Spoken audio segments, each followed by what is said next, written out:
这真不是一般人能坚持的。忍住，一定要消化完扶桑草药效。只要再多一点药力，我就能觉醒灵根，进入龙玄门。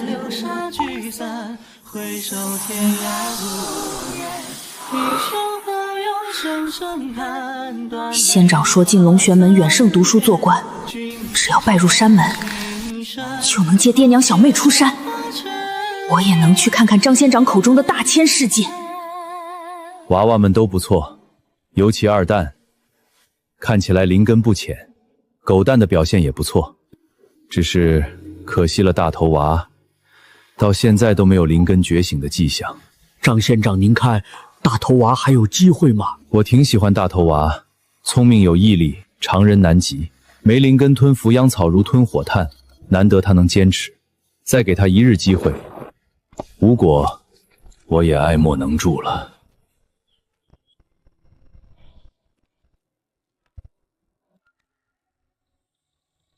大头，还是算了吧，你没有这个命，就像你爹一样，一直待在村里也挺不错的。狗蛋，你再说，看我他娘不揍你丫的！二蛋，别冲动，大头一辈子留村里，咱们要去龙玄门，犯不着为他伤和气。俺娘说咱们以后还要相互照应呢。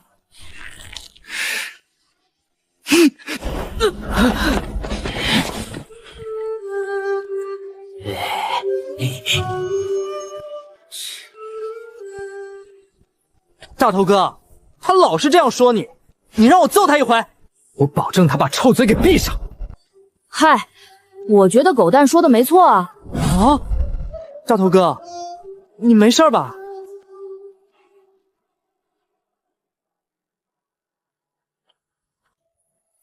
要是以后我还是没有觉醒灵根，跟你们就真的不是一类人了。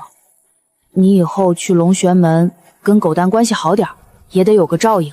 不过我要是觉醒了灵根，不就实打实打了狗蛋脸吗？大头哥，我相信你能行，拿着，这是我今早上剩下来的，还没用过，是完好的。二蛋，你呢？我不用了，张仙长早就跟我说，肯定能进龙玄门，到时候扶崖草要多少有多少，还有比扶崖草更好的宝物呢。大头哥，咱哥俩一定要一起去龙玄门。好。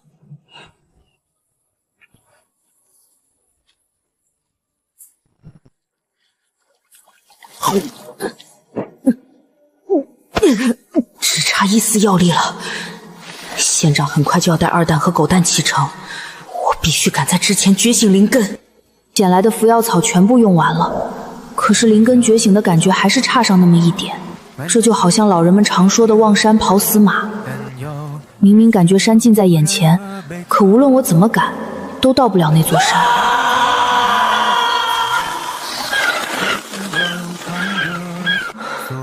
别说再来一株，就算再来10几株，我可能照样觉醒不了。就像狗蛋说的，没有修仙的命，还是老老实实留在山村过日子吧。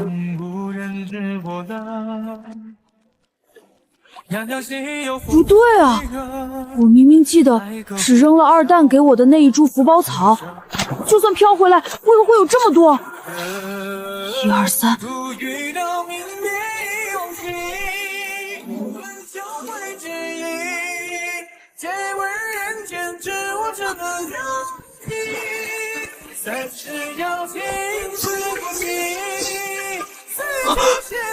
这怎么可能？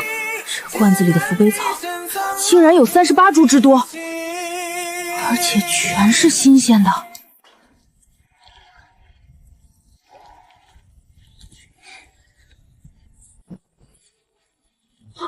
这怎么可能？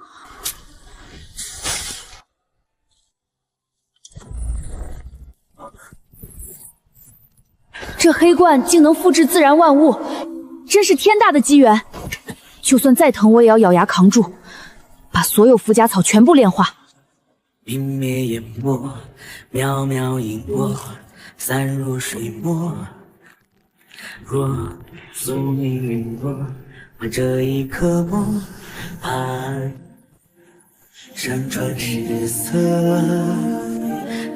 一天道正因果，一生绽放。原来是这样，这便是觉醒灵根的变化。难怪二蛋、狗蛋炼化之后神清气爽，我终于开灵了。在穷苦的山中，曾经有人为一袋粮食杀人。张仙长也说过，匹夫无罪，怀璧其罪。黑罐子和扶芳草价值太高，千万不能让其他任何人知道。仙长，2日期限到了，看来大头娃终究没那个造化，无缘灵根。好在咱村还有二蛋、狗蛋2个好孩子，也算有福气。是啊，当初一起寒药，就他俩出了灵气，大头娃天生资质跟不上，真是可惜喽。命里没有，强求不得，能送出2个仙门弟子，咱们书庄已经烧高香了。早前我就说了，大头没修仙的命，如今果真应验，还是我看得准。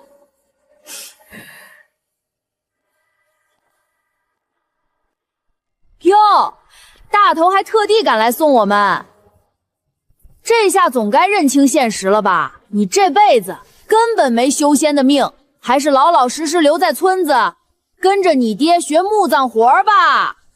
修仙之路从不是旁人能妄断的。你怎么知道我不能修仙？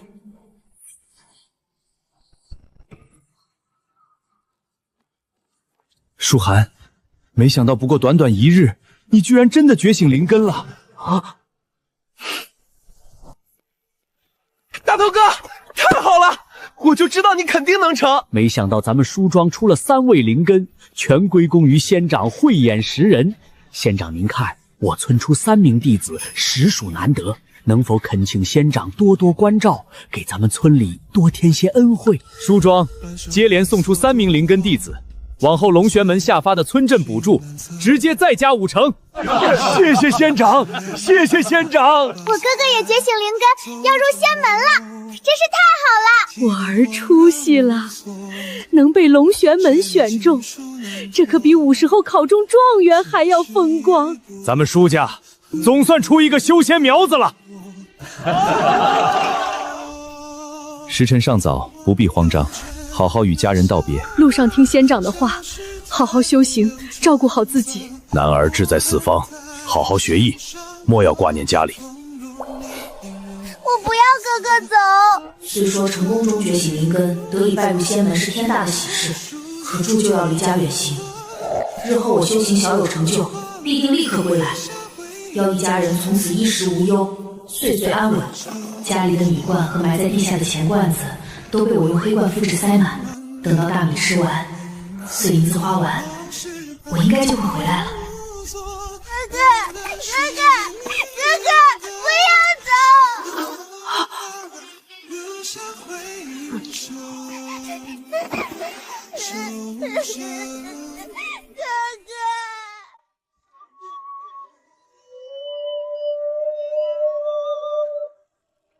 原来山外这么大，我还以为天底下全是连绵大山呢。路边的镇子、大路、车马，比咱们山村热闹100倍不止。你们自幼困在苍狼深山，眼界狭隘，此番随我出山，往后见的天地会比这壮阔1000倍万倍。仙长，我们苍蓝山周边总有人占山为王，打家劫舍，山外也是这样吗？燕北地岳，山峦密布，瘴气丛生，这里向来是盗匪横行之地，世人美称他们绿林好汉，实则都是一群鱼肉百姓，穷穷极恶的山野强盗。其中恶狼帮、朝天门等势力最是猖獗，个个习得粗浅武道，寻常官府兵马根本奈何不得。那百姓岂不是日日受欺负？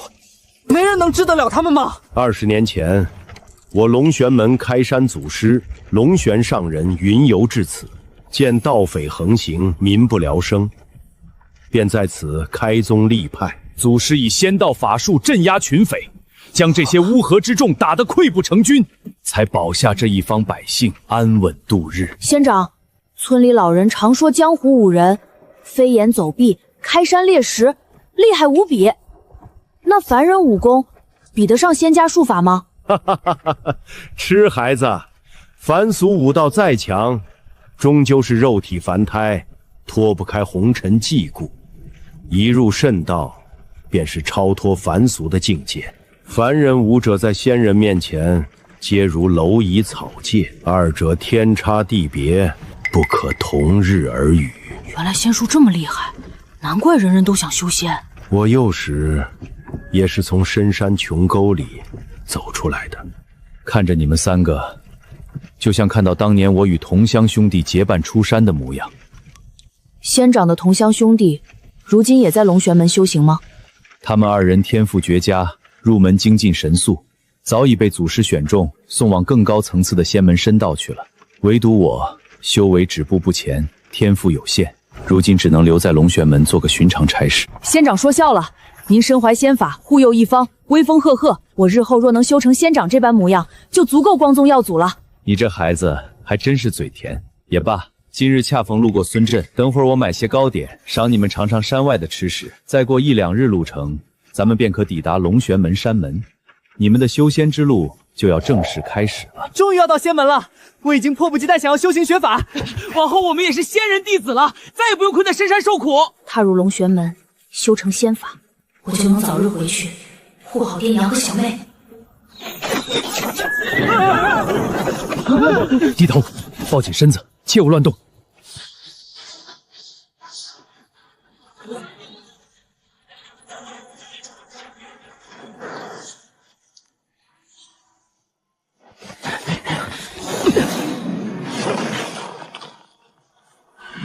恶狼帮，我看你们这些凡夫俗民当真不怕死，竟敢偷袭本仙长！今日你们也不用回去了，都给我留在这儿吧。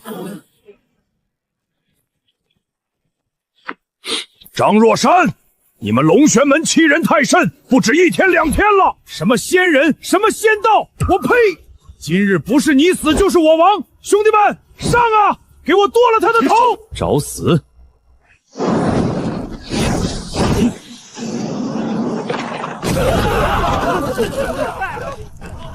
这就是传说中的仙术吗？竟这么厉害！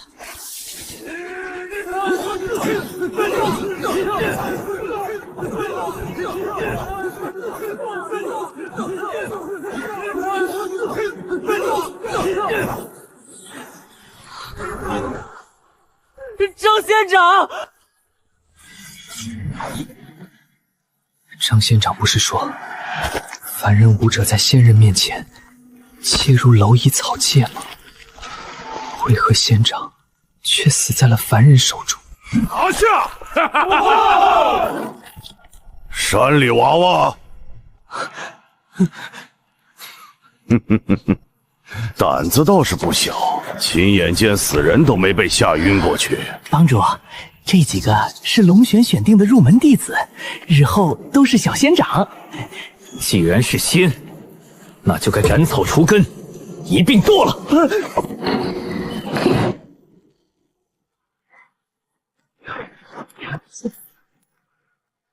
高帮主，我看你是利令智昏，3个从未修炼过的普通人，你也要下手？恶狼帮如今毫无底线了吗？婉儿小姐，我帮行事本就不讲规矩，但此番全靠贵方神弩建功，这3个孩子由你处置。放他们离开，我们还有要事商议。小鬼，算你们走运，赶紧滚！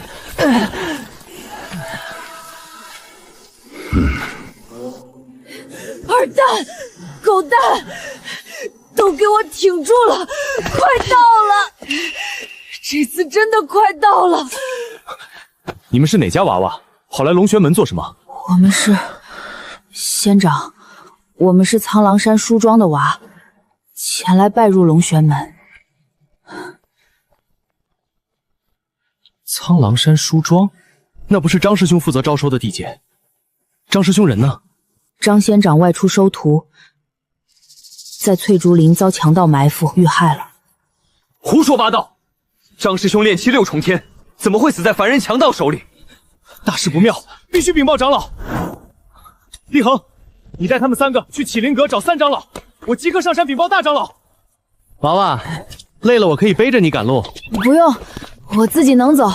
小小年纪能带着童万从险境一路走来，实属难得。你叫什么名字？舒寒。舒寒，看到了吗？那就是龙玄门的启灵阁。你想自己走，我就不等你了。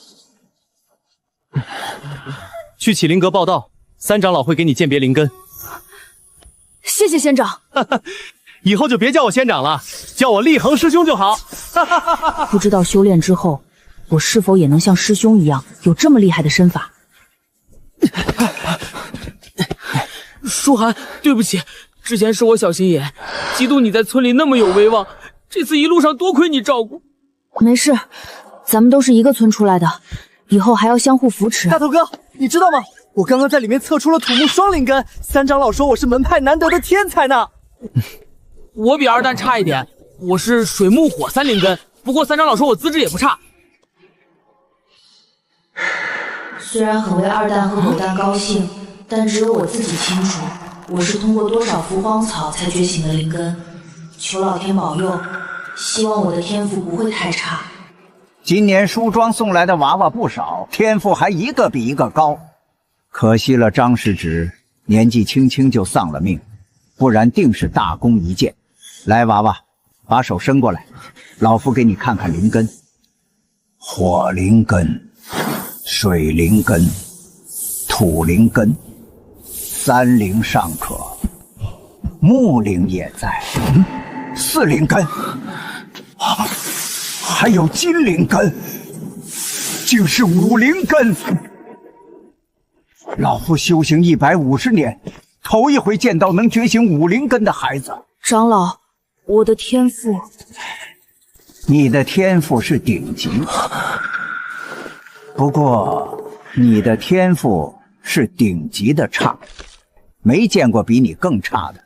小子，你能觉醒都是个奇迹。长老，我还能修仙吗？修炼是能修炼，不过穷尽一生努力，也难突破炼气3重天。罢了罢了，收了2个不错的，不能指望还得到1个。你就留在龙玄门做个杂役吧，有多少造化就看自己。这2个娃娃，你明日带入天云阁，拜入大长老麾下，让他好生教导。而这个娃娃就送到二长老那里去，看看能有什么活可以给他做。弟子领命。大头哥，你别担心，三长老说了，我天赋很好，大长老会给我很多资源修炼，以后有我一份，就有你一份。我也是，咱们一起出来的，俺娘说了，都要互相照应。你们还是算了吧，五灵根跟凡人没什么区别，再多丹药也是白搭。你们俩倒不如好好修炼，以后还能罩着他。况且丹药稀有，你们也不会得到太多丹药。师兄，什么时候我能回家？怎么，想家了？能理解，毕竟你们年纪还小。不过掌门规定，进入龙玄门5年之内不得返家，一入深道，先返永阁。哦，这叫通天石。以后你们2个每年都要来这里测试。你们20岁之前能修炼到炼气6重天，让通天石发光，就有资格去天玄宗修炼。师兄，什么是天玄宗？天玄宗啊，那可了不得。你们这些山村娃娃进入龙玄门，就算鲤鱼跃龙门了。若是跟天玄宗比，我们都是鲤鱼，连掌门一介筑基期高人，在天玄宗也就是普通弟子。师兄，什么是筑基期？炼气化精是炼气期，筑基期在炼气期之上，筑基修士万里无一。咱们大长老炼气160余载，才炼气12重，难以筑基。像你们俩，能把炼气修到9重天之上，就可以烧香拜佛了。啊，那大头哥呢？大头娃嘛，三长老不是说了吗？3重就顶天了。好了，别问了，前面阁楼，你们1人1间屋，早点睡。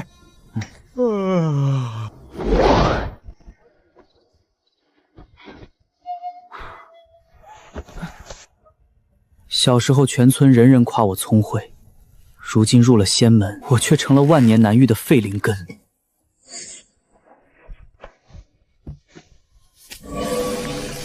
服用草入体，便能滋生体内灵气。我若长期服用，定能增长修为。既然天赋不够，那就努力来凑。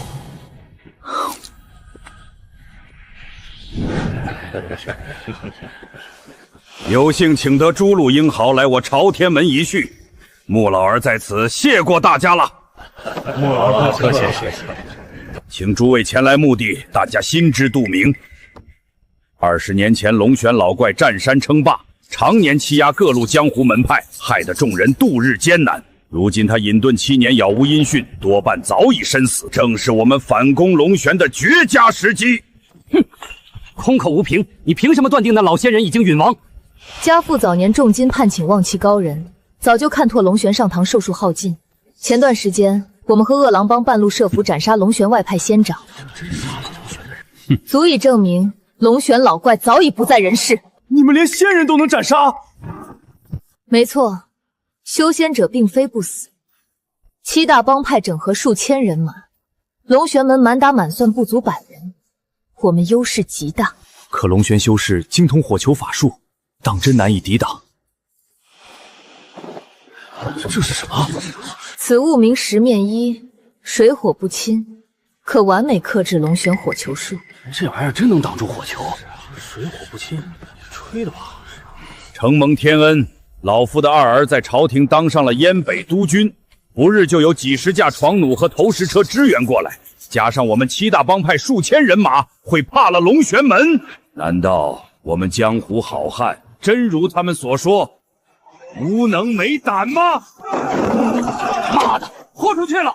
老子早就看不惯那一帮神棍。干了！我早就受够龙玄欺压，他们算个球！立恒师兄，宗门偌大，为何少见其他师兄弟？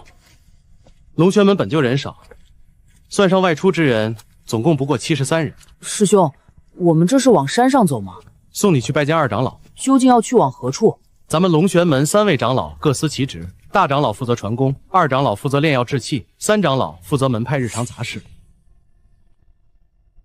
能觉醒灵真本来就万中无一，像你们梳妆一下子觉醒了3个，已经是十分罕见。唉，如果张师兄还活着，定是大功一件。虽然绝大多数弟子都拜在大长老和三长老门下修炼，不过要论威望，二长老仅次于掌门大人。不是说我天赋很差吗？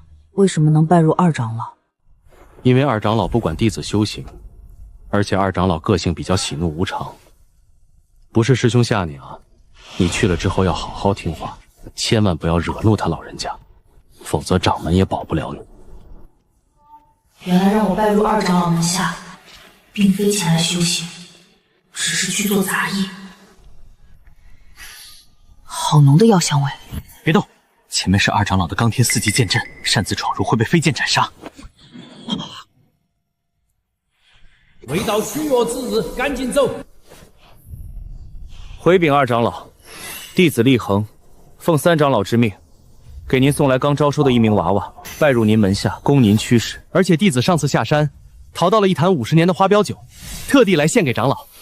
50年花标酒，不错不错，有心，带他进来，到炼丹国找我。弟子遵命。飞剑既能凌空飞行、传话，若我日后也能拥有一柄便好了。54年有余，还算不错。唉，师叔喜欢便好。老三咋会送人到我这儿来？我跟龙轩老头说好了的，只管炼丹制器，不得教徒弟。师叔是这样的，舒涵是个武灵根，三长老这才让他来给您干杂活。武灵根，怪不得让那几个老头断了念想，肯送到我这儿，真是个走运的小崽子。行嘛，就留到他嘛。走运？什么时候武灵根还算走运？多谢师叔赐药。婆婆妈妈，得了好处便快走，别在此处啰嗦。愣着作甚？还不跪下拜师！弟子舒涵叩见师父。行了，瓜娃子，再磕下去，我的炼丹阁都被你大头磕出洞了。起来，跟我走。入我门下，为师一不传道，二不受罚。只会交给你差事去办，办得好没赏，办不好有罚，而且不会轻，你懂吗？弟子谨记在心。不过你能在老夫这里学到一点皮毛，就足够你以后在凡间大富大贵了。这口炉子炼制作一门派的丹药，炉底之火绝不能熄灭。你每日去谷口搬运100年果木材，若有一日延误，为师绝不轻饶。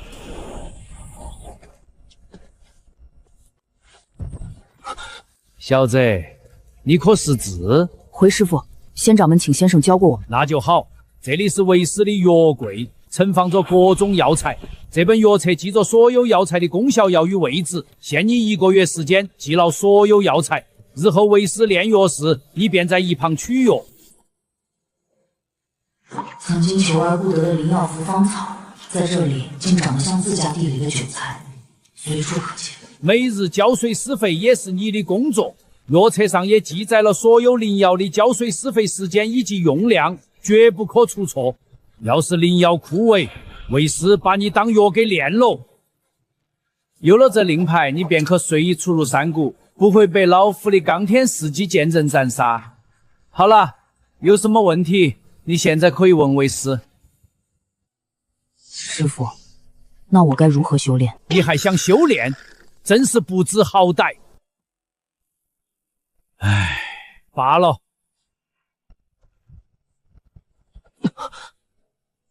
这是龙玄门的龙玄三转神功，跟着上面练就行。有问题别问为师，为师没练过这破功法。有了功法，我终于可以正常修炼了。武灵根嘛，咋个练都没得用，随他高兴算了。是方才师傅赏赐立恒师兄的丹药，这定然十分珍贵。这是我自己炼的活气丹，对炼气有点用。拿起耍嘛，莫光顾到修炼，把正事搞忘了。是。武灵根天赋，一颗和气丹对我来说杯水车薪，但我有黑罐，可以量产无数。有了这一颗，就等于有了千千万万颗。好生奇怪，这龙玄三转神功每次完成周天大循环，吸纳的灵气为何只剩1/3？我数个大周天循环，也难积攒一点点法力。此功法名为三转，灵气会3次压缩凝练，法力虽凝实，修炼速度却大打折扣。你需做好准备，以你的灵根修至12重，至少要300年。不过能如此快就能悟出这一点，看来你也算个良才。来，让来师测一测你的灵性。师傅，我的灵根不是被测过吗？是无用的武灵根。灵性不对于灵根，灵性是人神念灵魂的品质。废话少说，吞下为师这颗同心丸，给我瞪大了眼睛，不许眨眼。灵根极差，灵性却得天独厚。你这孩子，灵根极差，灵性倒不浅。这么久，终于让老夫等到一个合适的人了。苏寒，你愿意拜老夫为师吗？师傅，弟子不是早已拜在师傅门下了吗？此前你只是我在龙玄门的名义弟子，我若脱离龙玄门，你我便无师徒关系。现在我要你拜真正的我为师，继承为师一身炼药制气的功夫，你可愿意？弟子愿意。弟子舒寒叩拜师傅，愿意跟师傅学习炼药制气之术。哈哈，好，好。为师其实并不是龙玄门之人，当年龙玄上人对为师有恩，才答应他做个客卿长老，只帮他给龙玄门炼丹，其他事务一概不管。你既然成为我真传弟子，也就算脱离了龙玄门。这3本书你拿去细读，为师给你3年时间把3本书吃透，有问题随时可以来请教为师。后3年你再观摩为师炼药制气，之后为师才会手把手教你如何炼制。师傅，这不过3本书，何须耗费3年光阴？此道博大精深，绝非你想的那般简单。这内容远比想象艰深，一页内容便要琢磨许久，怪不得师傅说要3年才能吃透。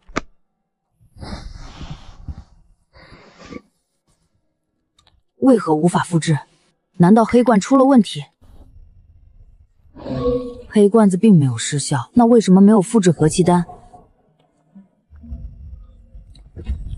原来如此，黑罐只能复制天然之物，人造丹药无法复刻。本来想通过无限复制丹药弥补天赋的缺陷，现在泡汤了，没有丹药的帮助。正如师傅说的那样，我恐怕真要300年才能修炼到炼气12重。效用出众的灵药多半含有害成分，我若贸然服用灵药，定暗藏隐患。看来现在唯有早日学成炼丹，提纯药性，才能打破修为桎梏。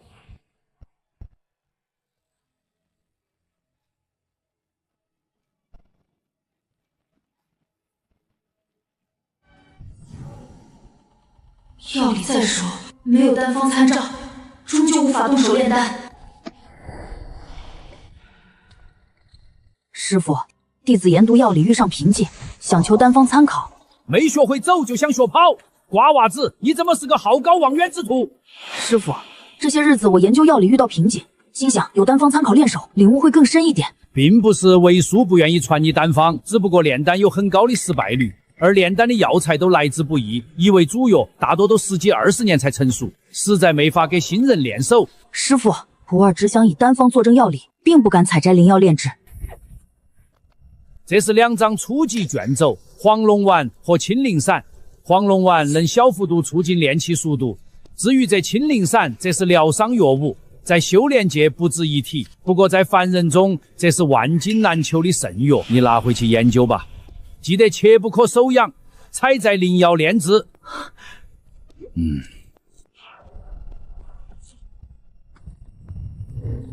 有黑罐在手，药材损耗根本无需担忧。但炼丹需要火焰提炼药材，书中记载，一般的炼丹师都是用法力催生出丹火炼丹。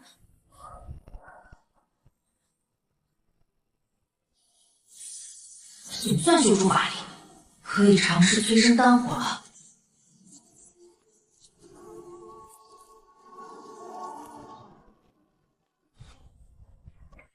不知不觉已经苦修3周了，我终于稳稳踏入炼气1重天。算算日子，来龙玄门已经2月了，不知道二蛋和狗蛋他们现在过得怎么样了。大头哥，大头哥，你猜我现在什么修为？炼气1重天了。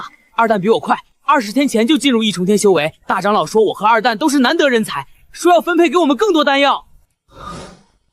我20日前便进入了1重天，速度竟然要比狗蛋还快，跟得上双灵根的二蛋了。看来入门以来的苦修和灵药没有白费。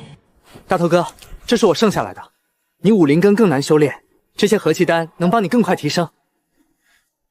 二蛋，你偷留下和气丹，怕什么？我们都不说，大长老怎么会知道？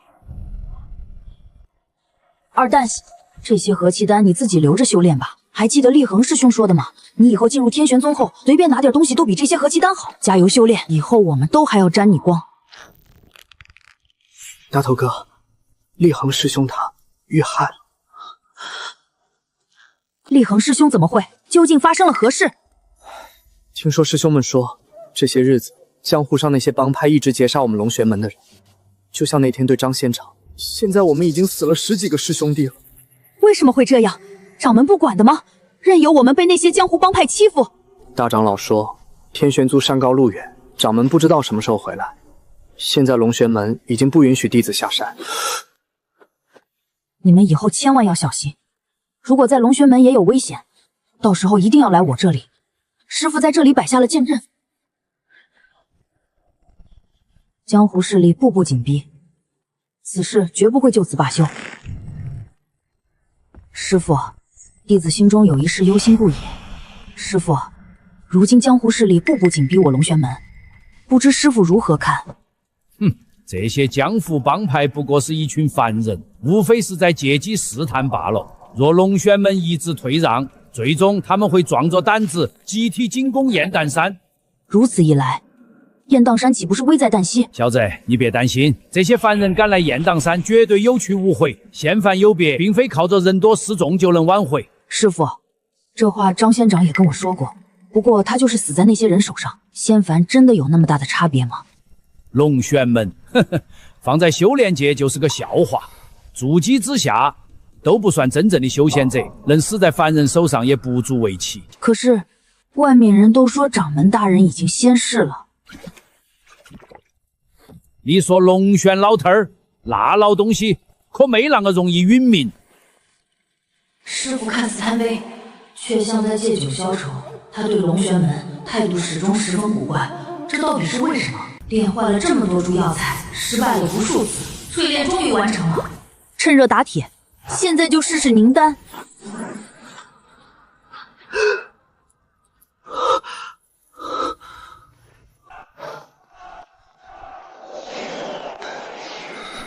不好，这是那些江湖门派开始围攻龙玄门了。师傅，山门遇袭，快醒醒！不行，二蛋、狗蛋还在前山，我必须去救他们。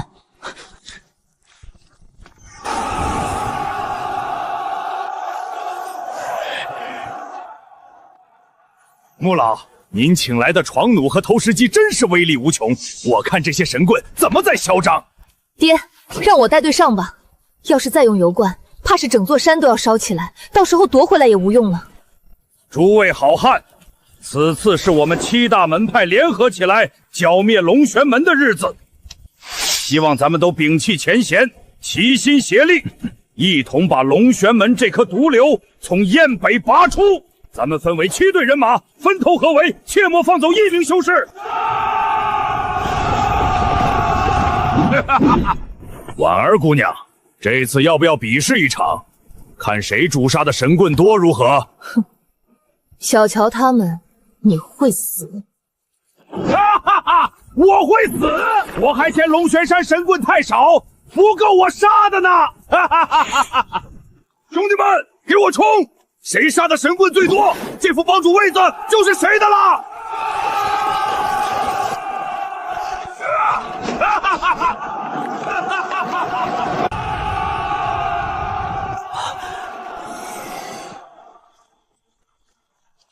大长老和3长老联合传令，20岁以上的龙玄弟子在雁蛋山峰顶建立防线，20岁以下的弟子跟着长老们向后山转移。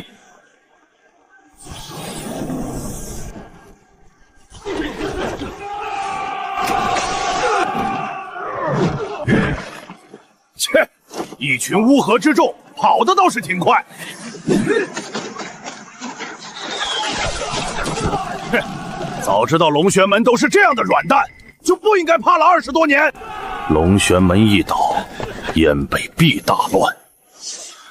传令下去，全员隐蔽下山，抢占投石机，一把火烧光整座雁荡山。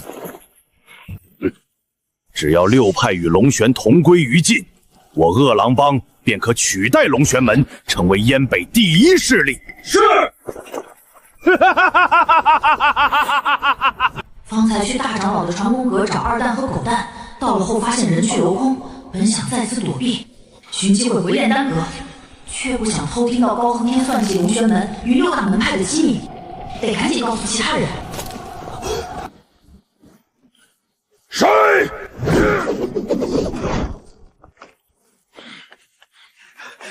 妈的，肯定被听到了！你们继续按计划执行，我去抓那条漏网之鱼，不见我归来，不许动手！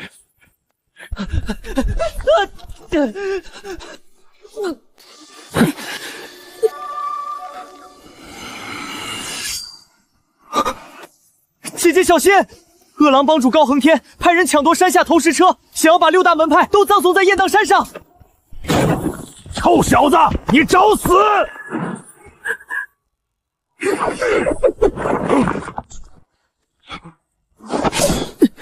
高恒天，你想做什么？这人是龙玄弟子，我只是在斩草除根罢了。不是姐姐，我亲耳听到他说龙玄门不堪一击，日后燕北群龙无首，到时候免不了大战，索性把其他6大门派……闭嘴！婉儿，这个龙玄门娃娃信口雌黄，挑拨我们7大门门团结的话，怎么能信？我对你的心你是知道的啊，怎么可能谋划这样的事？高帮主说的对，7大门派团结不能被挑拨。高帮主，请离开吧，继续清剿龙玄门之人。他不信，这下彻底完了。既然现在就有一个龙玄弟子，那就刚好让我除之后快。高帮主，你看清楚，他衣着朴素，不似龙玄门的锦衣玉肤，你怎么能不分青红皂白就对他下杀手？哈哈哈，婉儿小姐说的是，高某这就离去。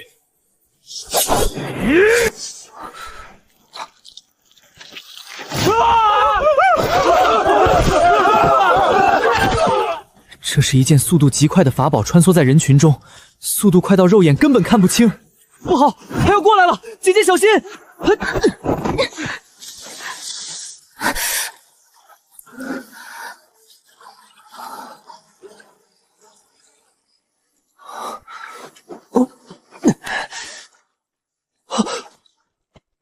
姐姐，你撑住，我们很快就到山谷了。吾乃龙玄上人，尔等愚昧凡夫俗子，胆敢侵扰老夫门派，罪无可恕，以死谢罪吧！那老怪还没死，还没死，快撤！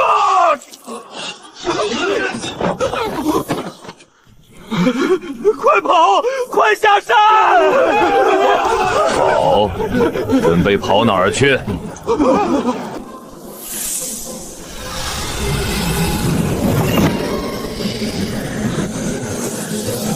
老夫出手，没人能安然逃下雁荡山。现在给老夫原地跪下叩首3000，可保性命。欢迎掌门大人！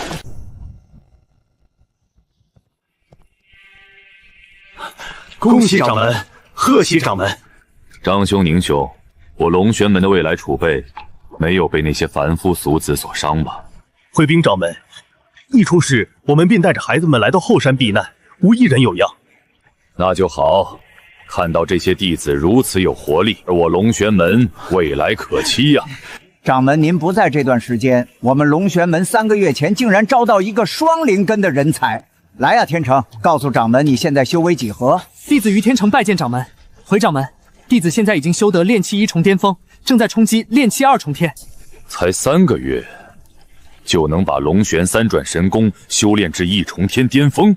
张兄、宁兄，你们这是给我一个大惊喜呀！很好，日后再接再厉，争取早日突破炼气6重天。到时候，掌门带你拜入天玄宗。长大后，你也肯定能纵横修炼界。多谢掌门。里面有36颗合气丹，修为越高越难提升，这些丹药能助你一臂之力。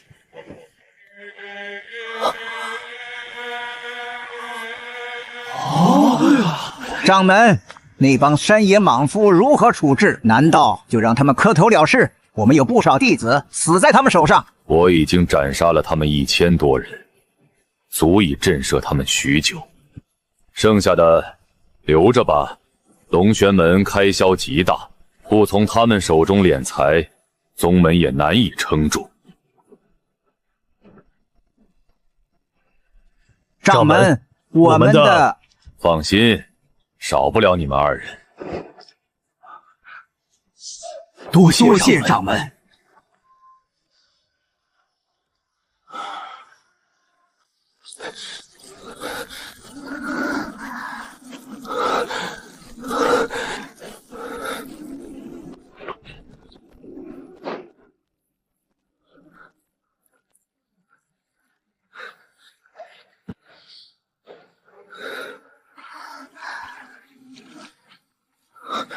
应该是失血过多导致的昏迷，必须立刻止血。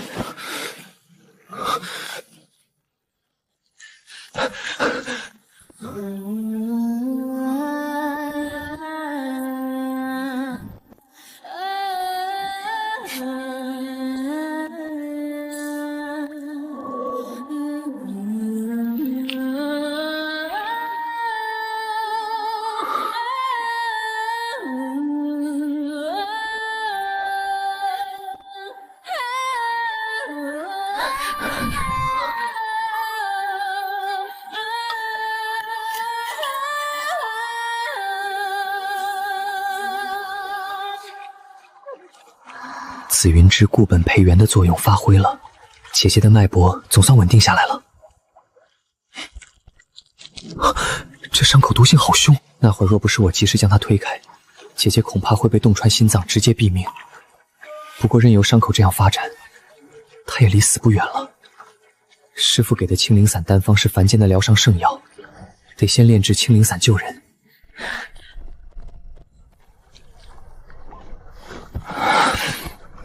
大头哥，我真服你了！你上次说会出事，昨晚还真出事了。昨晚动静极大，你们在哪里避险？我漫山遍野都找不到你们。大长老和三长老带我们去后山了，后来掌门一人就把那些山野盲人杀得片甲不留，那些人都吓得要死。你听，他们现在还在磕头呢。原来响了一晚的咣当声，居然是七大门派剩下的人在磕头。此时我终于明白师父曾经说过的话，仙凡固然有别，只是境界未到。大头哥，这些和气丹你拿着。这么多，二蛋你哪来的？我受不起，你赶紧拿回去。大头哥，你是不是把我当外人了？大头哥，你就昨晚二蛋发大财吧，掌门一下子赏了他1瓶和气丹，足足有36颗呢。二蛋也给我分了点，咱们兄弟一起进步。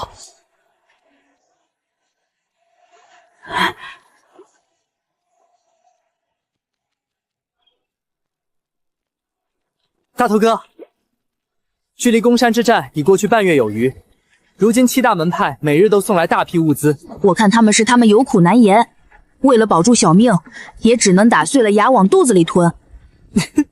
不说他们了，大头哥，你知道吗？这半月我顺利突破，已经踏入炼气2重天。他们都说我是龙玄门有史以来修炼最快的新星。二蛋短短半月便从炼气1重天到炼气2重天，而我却因为连日钻研炼药，修为一直停滞不前。不过幸好，经过14天的苦练，经历过数不清的失败，大头哥走了。完整的清灵散终于被炼制出来。心中的夜坠落，往外着好可怕的伤口，一剂清灵散都无法驱除。提笔悬你临摹，留白金书难透，却遇不得何人经过，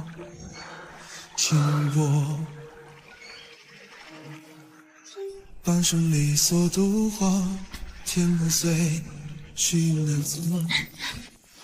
笑来换情凉薄，开心走疼我，提笔恍然无措，却对情书难托，只去不得何人问我。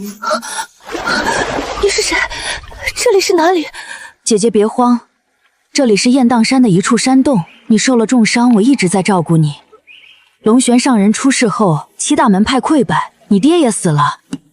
龙玄上人出事，七大门派溃败，我爹也死了。你本是龙玄门之人，为什么要救我？让我死了算了。因为姐姐曾2次救我，爹娘从小教我做人要知恩图报。扶我起来，我要下山回朝天门。不行，你现在依旧是重伤，走动不便，这样盲目下山，肯定会被龙玄门捉住，到时候性命不保啊，姐姐。小神医，告诉我，我还有多久才能康复？这伤口极其难缠，要想完全康复的话，至少得大半年。唉，这场行动就是个错误，无数朝天门弟子因为我丧生，我也没脸回到朝天门。姐姐，你是个好人，为什么要跟那些鱼肉百姓的山野恶贼混在一起？是谁告诉你我们是山野恶贼？大伙儿都这么说。那是因为他们都是龙玄门的人。要论谁是恶贼，龙玄门首当其冲，现在反而倒打一耙。姐姐，你胡说！姐姐，你胡说！我们村子就是因为龙玄门日子越过越好，以前大家时不时要挨饿，可是龙玄门来了，村里人都没饿着了，怎么能说龙玄门是恶贼？你们才是！那是因为你们村子出了龙玄门的弟子。我比你还小的时候，也住在一座村子里，有人为凑物资被亲人卖掉。龙玄门不是生产，全靠搜刮各处物资。你们一村温饱，背后是无数人家破人亡。我们被逼着上交物资，稍有不从便会被龙玄门血洗。江湖帮派只是表层，龙玄门才是燕北真正的祸根。可惜这颗毒瘤我们拔不掉。小神医，你是龙玄门的人，我不想欠你人情，你想得到什么，都可以告诉我。我想学武功。你不是修仙者吗？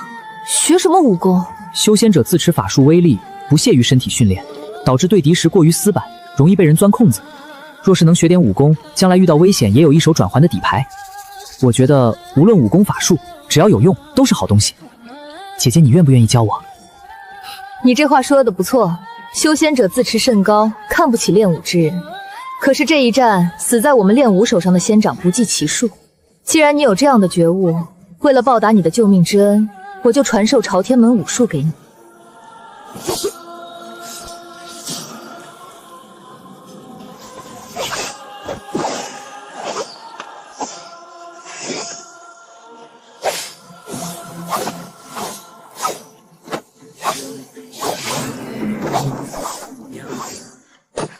看不出来，你还是一个练武奇才。小涵涵，过来给姐姐捏脚捶背。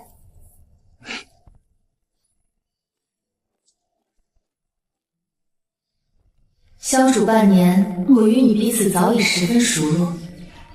我自幼苦修难得清闲，多亏小涵悉心照料，在这山洞养伤了半年，是我人生中最轻松的时光。哎呀，小涵涵，你要是不这么小，姐姐就义无反顾嫁给你了。聪明脾气好，还会照顾人，姐姐真不想走了。那就不走啊，我还要继续跟姐姐学武功。你太聪明了，只不过半年，姐姐已经没有什么能教你的了。等你慢慢长大，你的功夫就要比姐姐强。这些日子，姐姐我伤也彻底好利索，是时候离开这山洞，返回朝天门。别捏了，到姐姐面前来。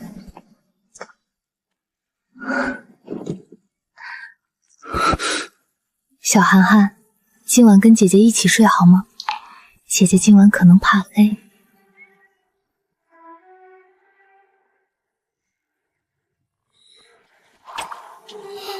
这是姐姐初吻哦，长辈说从小看大，小涵涵你模子不差，长大了绝对会招姑娘喜欢，索性先把你初吻给夺了。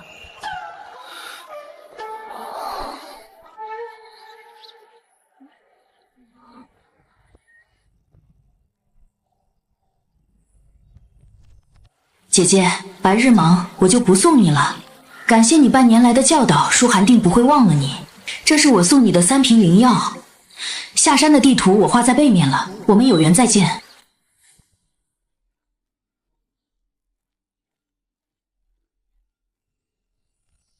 仙道茫茫，人道渺渺，仙人寿元无尽，凡人却如浮萍一般。唯有踏上仙途，才能守住想要的一切。3年的苦修，吞服了无数和气丹，我的修为如今已经远远超过2弹5层的修为，来到炼气8重天。此外，我还抽空把龙泉3传功记载的火球术、御风术、星光照、虚无术和敛气术融会贯通。如今敛气术最为拿手，旁人根本看不出我的真实修为。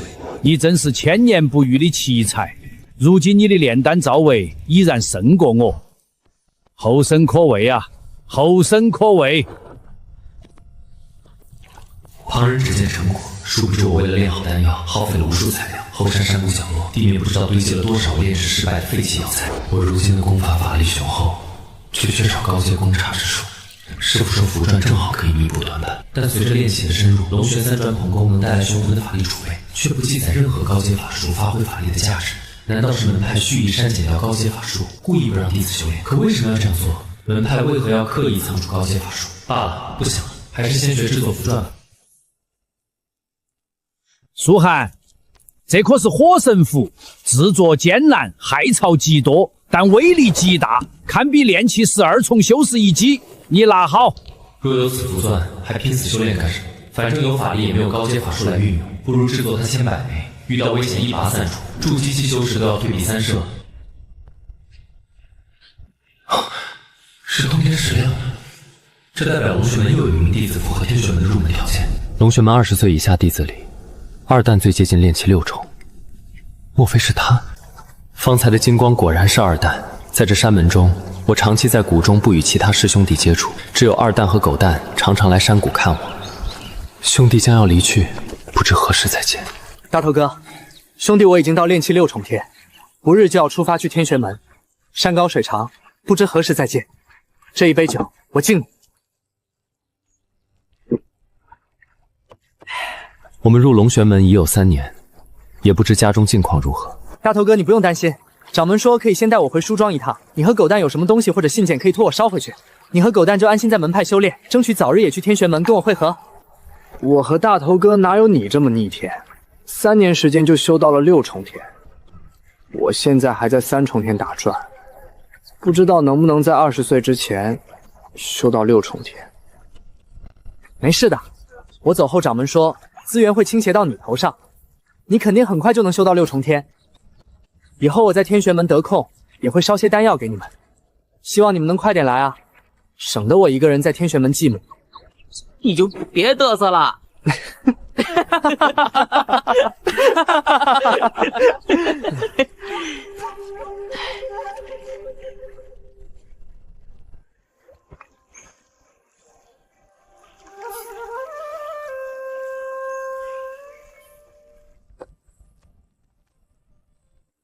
大头哥，你这是？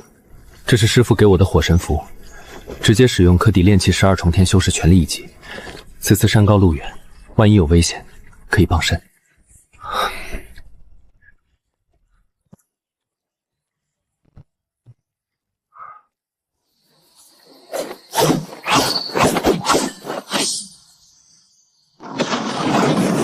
这火势像是火神符爆发的动静，可火神符已经被二蛋带走，为何此地也会出现？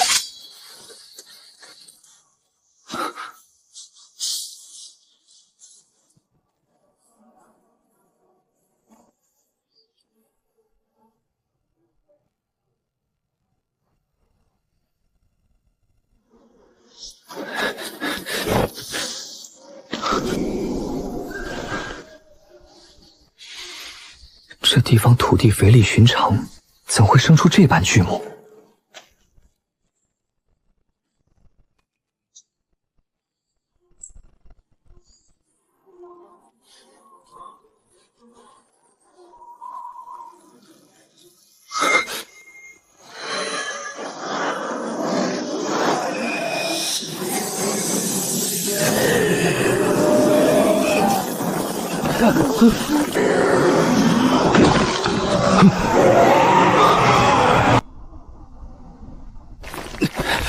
难道今天我要死在这里了吗？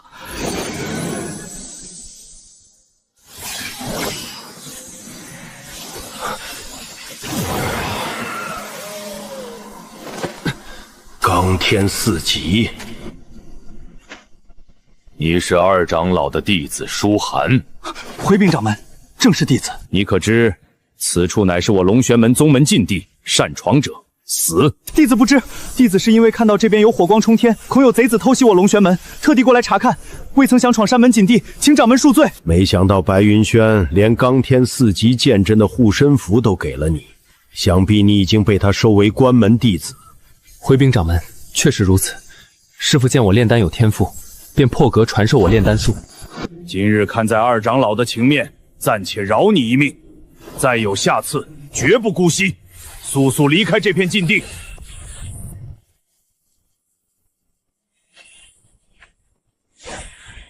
哼，师父，擅闯龙玄门禁地，日后你没我命令，不许出谷，不许跟龙玄弟子接触，给我老老实实待在谷中。若让我再次发现你偷偷出谷，老夫就把你逐出师门。可是，为什么我交给二蛋药瓶的碎片怎么会出现在后山禁地？后山禁地为什么会出现火神符的痕迹？掌门不是应该护送门人去天玄宗吗？为什么出现在后山？没有什么可死。这道禁制就埋在你身体里，一旦你出谷，你就不再是我的弟子。罡天4级剑阵立刻出动，将你斩杀，绝不留情。难道我一辈子困在这座山谷之中？哼，有本事你便破开为师布下的禁制，到时候随你去哪儿。禁地的恐怖画面总在我脑中反复盘旋脑海。龙玄门不是外表看上去那么简单，在那片密林中一定隐藏着深层的隐秘。可眼下我修为不足，根本无力探查真相。弟子知错，往后绝不再私自外出。往后数日，舒涵整日埋首钻研符箓炼气二道。白云轩见舒涵彻底收心，取出尘封各类古籍，将压箱底的炼药、制符、炼器技艺尽数传授。凝神，随心而动，火候需如呼吸般绵长。大头哥，今日我突破了6重天，明日就要通过测试前往玄天宗了。你以后保重。狗蛋也走了，入龙玄门已经5年了，今年我也有19岁了。还记得当年立恒师兄说过，弟子满5年方能返乡。好久没见爹娘与小妹，不知家中现在境况如何了？这碎片中定然藏着不为人知的秘密。二蛋身在天玄宗这么久，也不知道怎么样了。待我完成师傅布置的结业考核，我就去看他和狗蛋。可师傅定下的结业考核，需亲手炼制2件上品法器，法器分为下品、中品、上品、极品4阶。下品炼器3重可炼，中品需6重，上品9重起步，极品即便是筑基修士也难以打造，这也太难了。49日淬炼，早已将各色金属的全部杂质剔除，现在已经到塑形、刻画阵纹棺的关键环节了。一步出错，整炉珍稀材料都会全部报废。此刻万万不能分心。此之以深得老夫炼器手法，只不过这丹火实在太旺盛了些。大抵是因为龙旋3转神功吧，看似是4重天修为，可法力经过3次回暖，比寻常4重天修士要雄浑数倍。若是以此丹火锻造，成品有可能是中品法器，就看小苏涵能不能稳得住了。能找到这样传人，我也算无愧于我们老白家了。五色华光，竟是极品法器，这怎么可能？师父，结业考核，弟子这算是合格了吧？当年3长老分明判定苏涵这孩子是武灵根的天生废材，可他短短5年竟修至炼器12重天，这天赋堪比天灵根。莫非是当年宁老头灵根鉴定出了差错？这10年来，师父的教导，弟子感激不尽。可燕雀尚有鸿鹄之志，弟子想离开这山谷。离开山谷，你有什么打算？弟子想闯通天石，前往天玄宗继续修行，恳请师父成全。不行，你哪都不许去，给我老老实实待在山谷中。弟子不知师父这话是何解。师父当年说过，我若能破开您下的禁制，就能让弟子出谷。不瞒师父，今日弟子已经炼气12重天，师父的禁制，弟子抬手便可破解。苏涵，看来当时您老头鉴定错了，你绝不是武灵根，你可以出谷，可以加入更高深的门派，师父都让你去。可是你绝不能去所谓的天玄宗，绝对不能。师父只有你一个弟子，我一身技艺都压在你身上了啊！弟子不明白师父的意思，天玄宗不就是更高深的仙门吗？根本没有什么天玄宗，懂吗？没有。苏涵，你早就知晓真相了。这是我赠予二蛋的药品，准备让他带回梳妆给我爹娘。可是我却在后山禁地发现了这药瓶碎片。师父，那时候我就知道了，根本没有什么天玄宗。造孽啊，造孽！这都是师父造的孽，我当初就该死在了那片混元山上，不该活着祸害人间。师父，你有什么难言之苦，慢慢讲与我听。此事说来话长，你跟了我这么多年，一直不知为师的名讳，不是为师不愿意告诉你，只是为师羞于用此名，犹如老白家的名讳啊！我是一名出自于大云的修士，名叫白云轩。我的祖上便是一名筑基巅峰的修士，他老人家冲击结丹失败后，就醉心于炼丹炼气之道，有所小成，便为白家传下了白氏炼宝录。白家也因此辉煌一时，奈何后代无初中修士，家族日渐衰落。旁人觊觎炼宝录，白家满门找屠戮，唯有我一人侥幸逃亡。仇家一路追杀，10几名炼气9重修士将我围困混元山，那时我遇上龙玄上人。然后呢？我百般许诺宝物，他都不肯出手。无奈之下，我只有拿出家族禁忌丹方，才换得一线生机。禁忌丹方？那是什么东西？要说到这丹方为什么能打动龙玄老贼，就必须谈龙玄3转神功的致命缺陷。这功法有致命缺陷？龙玄3转神功，我不知那老贼从何而来。不过修炼此功法之人，若是长期卡在修炼突破大瓶颈，周身法力便会在境界瓶颈处不停轮回，最终被极度压缩的法力会在经脉丹田炸开，落个生死道消的下场。龙玄老贼天赋并不好，只是勉强筑基，之后卡在初期30多年再无寸进，眼看着就要被功法弄死，结果被禁忌丹方所救。这丹药名称叫做不捐丹，现请混过魔道，趁到功法中领悟出这丹方。那丹药名为补捐丹，这丹药最大特点就是能能给予服用者一定时间的天赋提升，提升程度取决于主药的品质。至于这主药，便是20岁以下修炼与服用者相同功法的人，并且需要更多10岁以下儿童做药引。姐姐，你胡说！我们村子就是因为龙玄门日子越过越好，以前大家时不时要挨饿，可是龙玄门来了，村里人都没饿着了，怎么能说龙玄门是恶贼？你们才是。那是因为你们村子出了龙玄门的弟子。我比你还小的时候，也住在一座村子里，有人为凑物资被亲人卖掉。龙玄门不是生产，全靠搜刮各处物资。你们一村温饱，背后是无数人家破人亡。我们被逼着上交物资，稍有不从便会被龙玄门血洗。江湖帮派只是表层，龙玄门才是燕北真正的祸根。可惜这颗毒瘤我们拔不掉。如此伤天害理的丹药，他盘踞燕北多年，不知炼出多少不转丹，无数孩童受害，不少孩童还是靠我炼制的活气丹长大，一切罪孽皆因我而起。难怪每月上交丹药时，师傅都神色低落。初见我时说我晚幸，原来是这个缘由。师傅，这份罪孽并不全在你，根源在龙玄老贼。感谢您能把这一切告诉我，您日后保重。弟子若是能安然回来，再来叩谢师恩。孩子，你要去哪里？龙玄门，通天石。为师跟你说这么多，你没听见吗？你不是他的对手，他现在最少也是筑基初期巅峰，你万万不能去。是也好，不是也好，我都要去。师傅，您曾告诉我仙道无情，不要为他人的生死影响自己。弟子也并非不懂，可是二蛋和狗蛋是陪我一起长大的兄弟，我如果彻底无情，跟龙玄老贼又有何意？这样的仙道，不修也罢。他龙玄老贼杀我兄弟炼丹，我绝无可能放过他，不然我舒寒无颜再见梳庄父老乡民。不知道二蛋在那边混得怎么样，以他的资质，肯定远远超过我了。到时候抱他的大腿，在天玄宗就不用从头再来了。总算在20岁之前修炼到6重天了，龙玄门以你为荣。多谢掌门夸赞。天佑龙玄啊！今日居然双喜临门，走，我们去看看是谁给了我们又一个惊喜。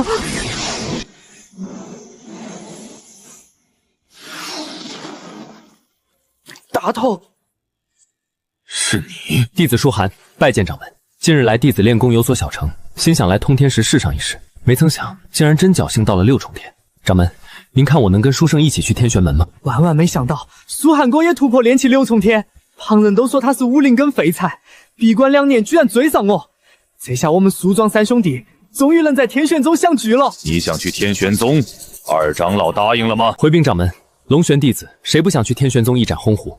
弟子10年前刚进门就以天玄宗为目标，日夜勤勉，加上师父丹药慷慨募助，这才勉强突破到6重天。虽然天资浅免，可依旧对天玄宗心簇甚往。不过师父听闻此事，不知为何勃然大怒，不允许我去天玄宗。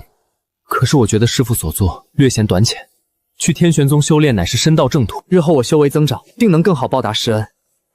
然而师父依旧大怒，怒斥我为不屑子弟。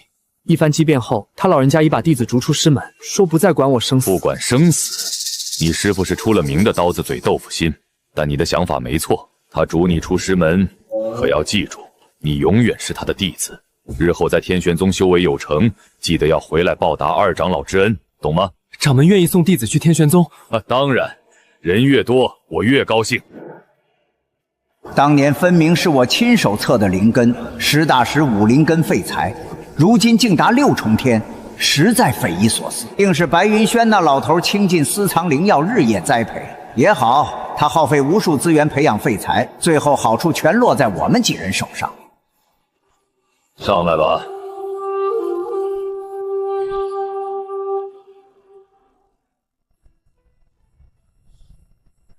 掌门，以后我们也能有如此飞天能力吗？当然，天玄门可是个好地方，御剑飞行不过是最简单的门道。掌门，师父曾说筑基期修士可炼制本命法宝，弟子对此十分好奇。请问这把飞剑就是掌门的本命法宝吗？听说掌门当年就是用这把飞剑击溃7大门派3000人。这把飞剑名为血魄，确实是老夫的本命法宝。至于威力，小子当年你在禁地见到的不过是皮毛。幸亏当时罡天4级剑神及时出现，不然老夫就失手斩杀一个好苗子。听说本命法宝跟修士性命相关，一荣俱荣，一损俱损。掌门是否知道有这回事？哈哈，小伙子，你还是知道不少。二长老没少教你啊。不过想损坏老夫这把血魄剑可没那么简单。这把宝剑由一整块血阳妖金铸成，老夫留在体内温养50多年，早就无坚不摧。本命法宝需要适应自身功法。听师傅说，龙旋3转神功是世上罕见的功法，不光法力雄浑，筑基期之上更是有神鬼莫测的法术。掌门能否给弟子们讲解一番？这神功筑基后的法术到底有何等威能？也让弟子们以后有个期待。哼，这小子句句看似恭维请教，实则句句在打探功法秘籍，分明是刻意套我的话。小子，你是在套老夫话吗？我已经极力收敛身上杀气，竟还是被这老怪兽察觉分毫。弟子万万不敢，只是仰慕掌门惊天修为，不禁好奇询问。哼，量你也不敢。如今炼气修士在我眼中如同随手可碾的蝼蚁，掀不起风浪。但5年前禁地内于天成动用一张威力极强的火神符，而符箓唯有白云轩能炼制。舒涵曾是白云轩最看重的弟子，连罡天4级剑阵护身符都交给他，身上必然藏有数件护身至宝，不能等闲视之。若是逼急，临死反扑，难免让我受伤，需多加提防。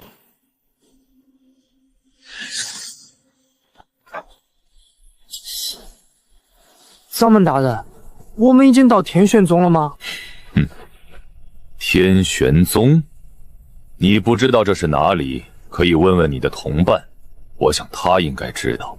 为何大头哥会认得这片树林？我们不是前往天玄宗吗？回禀掌门，此地我当然熟悉，毕竟您当年在这里追杀过弟子，此乃龙玄门后山禁地。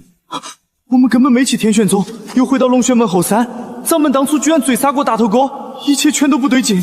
这小子怎会如此镇定？当年禁地之事，他分明亲眼目睹。若早已看穿我的谋划，怎敢毫无防备随我前来？看来终究只是个涉世未深的傻小子。你们可知老夫为何带你们来这片禁地？无非就是你死我活罢了。掌门大人，你都知道，知道你还敢来？你小子是故意找死吗？不来，如何避开龙玄门所有长老弟子，单独向掌门起教呢？常听于天成和书圣说你如此聪慧，真是令人笑掉大牙。你想以炼气6重天搏杀我筑基期，痴人说梦！大头哥，掌门，你们到底在说什么啊？这大头哥，狗蛋，等会儿一旦动手，你立刻跑出这片密林，留在这儿只会给我徒增负担。不错不错，极品法器。二长老那老糊涂真在你身上投资了不少。还有什么底牌一并亮出来吧，等会儿别怪掌门不给你展示的机会。跑！小子，以为用烟雾遮盖我的视线，我的血魄剑就锁定不了你吗？给你上一课，我被修仙者运用法宝全靠神识锁定，迷惑我视线根本因。这烟雾居然能干扰神识！这几年我日夜忌惮掌门的血魄飞剑，速度鬼魅无比，寻常修士根本无从躲闪。若是正面硬碰，我撑不过10个回合。当年7大门派攻山之夜，掌门未曾现身，单凭飞剑便斩杀1000人，跨越各处方位，精准收割性命。我翻遍二长老赠予的全部药典，寻到寒霜草。此草药虽能入药清热，却有迟缓组织神识的副作用。研磨成粉制成烟雾弹，刚好可以压制他的神识，为我搏出一线生机。舒涵，没用的，老夫神识远超你，在这片环境中，老夫就算锁定不了你，你也无法对付老夫。乖乖认命吧。我朝夕苦练朝天剑法与游云步，寻常修士依赖神识探底，我早已练出听声辨位的本事。眼前白雾遮掩，可林间一切风吹草动在我耳中清晰复明。这是姐姐传授我的对敌诀窍，对敌扬长避短，专攻对方破绽。破苍穹是贴身铠甲类防御法宝，这防御法宝韧性竟如此强悍，火神符的威力都无法击穿。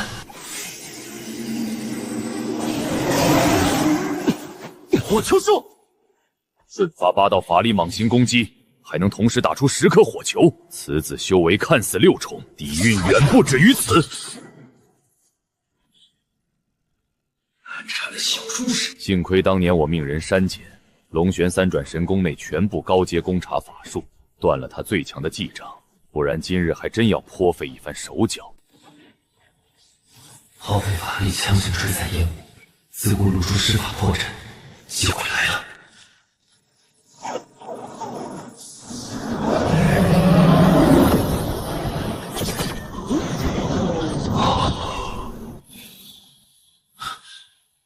10张火神符近距离起爆，就算是筑基修者，也必定要受重创。这一击足够重伤的。刚扛下师傅爆炸，立刻就能反击。筑基斗士恢复速度太过恐怖，是我大意了。玄铁护心镜3层防护，如今只剩2层，不能再暴露身形了。这小杂碎从哪儿弄来这么多高阶火符？老夫的白龙盔都快要彻底损毁。小东西，你不是想知道龙玄3转神功记载高阶法术是什么吗？老夫这就让你死得明明！这些点是数不尽的寒霜灵丹，就是为了大师的身世，绝不能让他锁定我。小东西，你可知龙玄3转神功最大特点是什么吗？法力充足。龙玄3转神功法力3倍于寻常修士，一分为3，3道分身间都保有完整筑基修为，一个便难以应对。如今3道分身神功是为啥？这招该怎么打？炼阵困杀！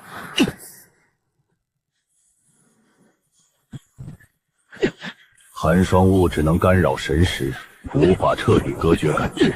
既然锁不住他，干脆整片区域尽数覆盖，看他往哪儿逃。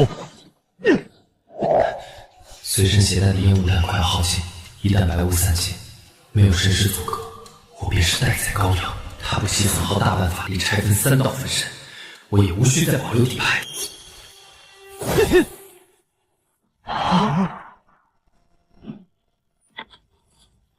这小子的高级符箓怎么没完没了？白老头到底给了他多少符箓？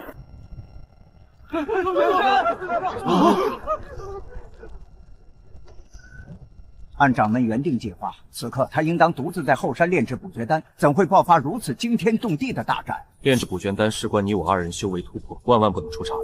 可这般威势，分明是筑基修士死斗，我2人前去根本插不上手，贸然介入只会引火烧身。不劳二位，我去看看后山到底发生了什么。那就有劳二长老了。哈哈哈哈哈！小崽子，没了吧？老夫不信这个邪，你哪来这么多符箓？去！哈哈哈！不好！此前10道火神符重创白龙护身法宝，光纹布满裂痕，早已护不住全身。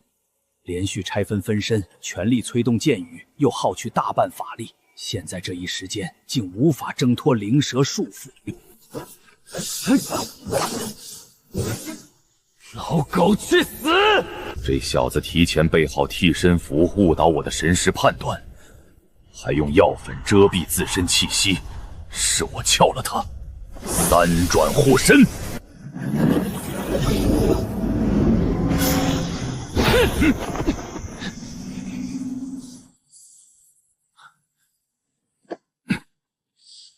万万不能再轻视此子了，他的难缠程度堪比筑基初期修士。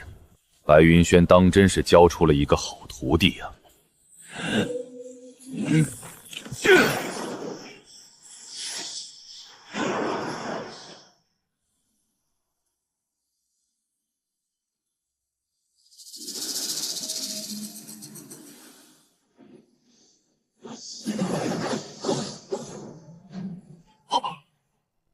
妈的，替身符也这么多！这难缠的小杂碎！倘若这小子一心要逃命，凭他层出不穷的符身法与替身符，还真留不住他。可惜年轻人心比天高，有点手段就不知天高地厚，还妄想击杀老夫。告诉你，在这片禁地中，没有人能击败老夫。看来这老怪物还有压箱底的底牌，不能掉以轻心。你可知为何老夫专门将你引到这片后山禁地？因为这里不光是老夫炼制补足丹的炼丹之所，更是耗费多年布下的阴魂困煞大阵。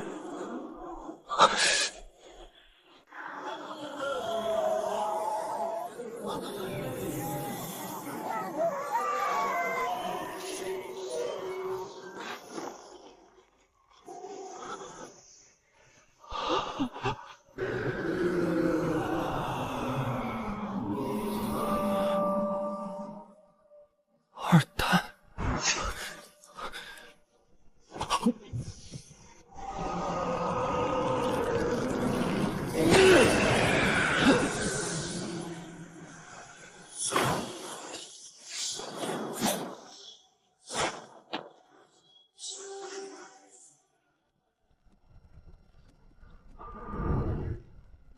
我要你的命！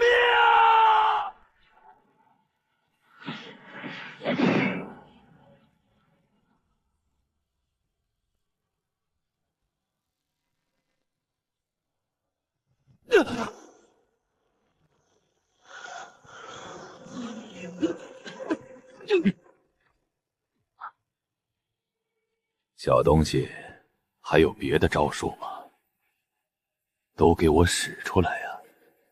黔驴技穷了吧？老东西，你中计了，去死吧！整场激战从始至终，这小子背上的包袱从未离分，我竟一直忽略此物。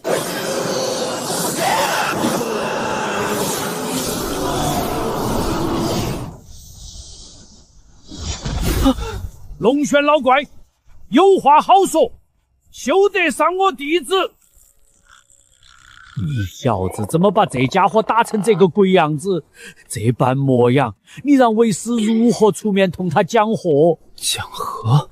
老白头，你给我滚开！今日我非得把这小子炼成补绝丹，敢挡我的道，别怪老夫不念当年救命旧情，连你一同斩杀！看上你这么个惹祸弟子，我算是彻底服了。行，我早就认不下你这龙玄老贼，当年就不该拿出荆棘丹方救你。今日便让老夫的冈天四级剑阵好好会一会你的血泊本命剑。我看你真是活腻了。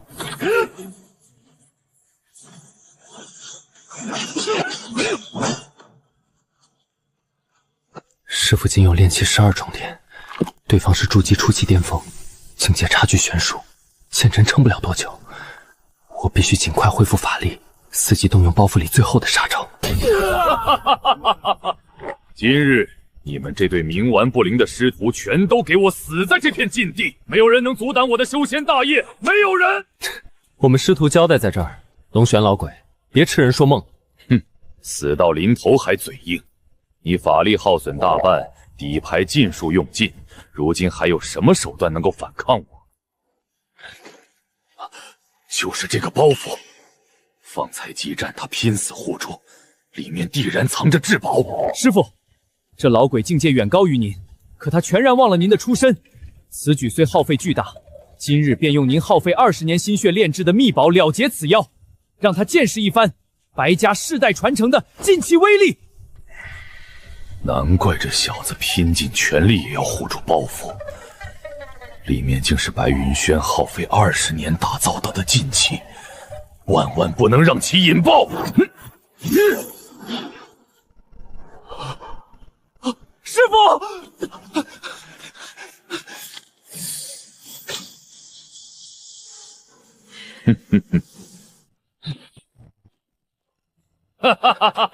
老白头，耗费20年秘密打造之物，究竟是何等瑰宝？今日便由老夫替你收下。这么多，中计了！爆！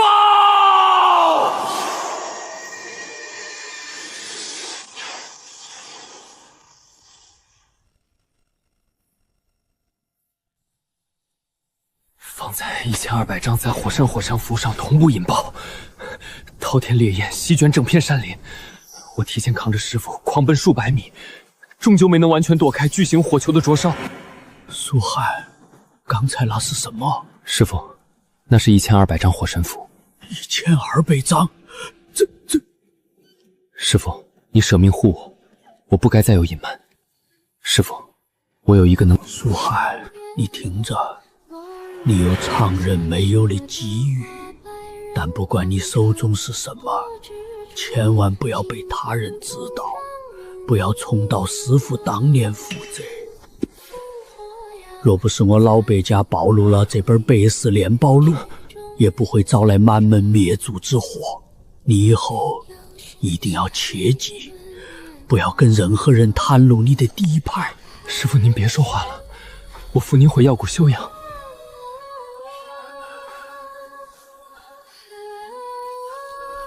这是血泊剑贯穿留下的致命伤口。师父没多少时间了，其实原本也没几年寿元。若不是你来到山谷悉心陪伴照料我，恐怕我10年前就撑不下去了。不要让它失传。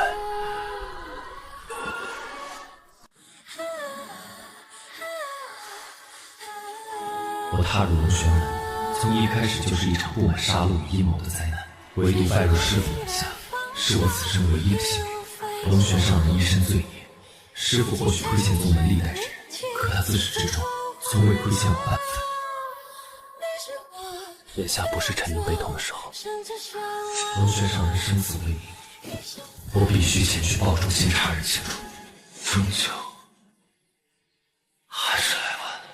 一人贪欲滋生，万千性命消亡。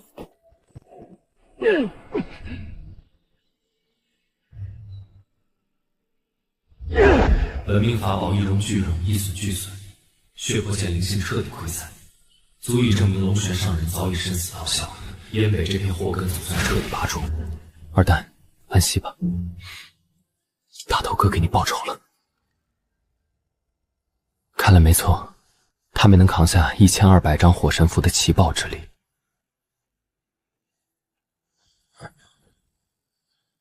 龙玄上人盘踞燕北20载，一手创立龙玄门，常年搜刮7大门派物资，想来多年炼制补缺刀，消耗海量资源，家底早已消耗一空。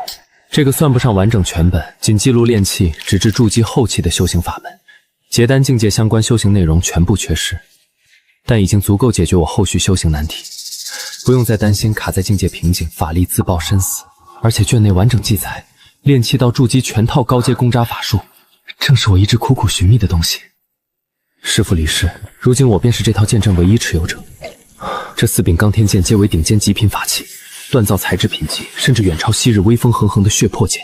方才那般毁天灭地的爆炸，剑身竟没有留下一丝一毫损伤。师父说，此剑阵乃是白家世代相传的祖传至宝，4剑组合成型的钢天4级剑阵，综合未能不逊色筑基修士本命法宝，乃是白氏炼宝录记载的法器巅峰之作，就算筑基修士也要忌惮3分。大头哥，没事吧？刚才的大爆炸是怎么回事？掌门呢？没事的，但老贼已经死了，我们都安全了。你把掌门杀了，他可是筑基期啊！没人说筑基期修士之年就不可击杀。大头哥，刚来龙玄门时是你救了我和二蛋，现在又是你救了我一命，这份恩情，我以后不知道怎么偿还。兄弟之间还说什么偿还？只可惜我当年修为不够，也不清楚龙玄门背后的阴谋，不然二蛋也不会出事。以后回书庄，我要怎么跟二蛋家交代？大头哥，我也看清了，这修仙界确实不是什么好去处。我想爹娘和村子里的人，他们每天都脚踏实地，日出而作，日落而息，比这虚假的修炼界真实。记得当年我是不是嘲讽你做个木匠也挺好？我现在就想回村子，老老实实做个木匠。是啊，该回去了。不过在此之前，还有些事要处理。20年来，这2个老不死也有参与。大头哥，你现在浑身是伤，大长老和3长老都是炼气12重天的修士，咱们现在不是他们的对手，我带你先离开这里。没事，等会儿我自有应对策略，就等他们过来吧。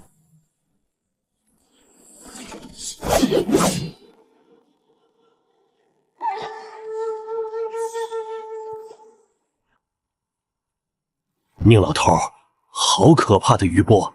掌门到底在后山跟谁争斗？居然把境地打成这个样子！以我们的修为过来探查，万一他们还活着，这不是找死吗？我们必须确认掌门是否健在。他要是死在这场爆炸中，我们也必须把补缺丹方给找到手。没有补缺丹，我们如何应对这该死的功法？再过几年，我俩都要被这功法折磨致死。早知道当年就不应该听龙玄老头的话，改修这功法，不然也不至于受制于他的补缺丹。说的轻巧，没有龙玄3转神功和补缺丹，以我们的资质，能修炼到炼气12重天，早就寿元耗尽，一命呜呼了。你们散开来，在此地搜寻掌门的下落，活要见人，死要见尸。是。书圣、书寒，这到底是怎么回事？掌门呢？回禀长老，掌门原本带着我们飞往天玄宗，可半路上杀出一个筑基修士，掌门带着我们不好与他交战，便将我们2人带到这后山，让我们赶紧离开这片密林。我和书圣还未跑出密林，一道热浪就把我们冲晕了。醒来后，我们在林中想要寻找掌门，可是只发现这个大坑，掌门的血魄剑似乎在坑中。你们俩最先进来，有没有看到跟掌门交战之人在何处？弟子不知。爆炸后，我们便没在林中看到任何一人。看样子是双方同归于尽。掌门血魄剑留在此处，储物袋肯定也在周围，必须找到不绝丹方。大长老、三长老，你们在寻找什么？掌门的尸首还是储物袋？尸首的话就不用寻找了，早就化为灰烬。至于储物袋，侥幸被弟子捡到。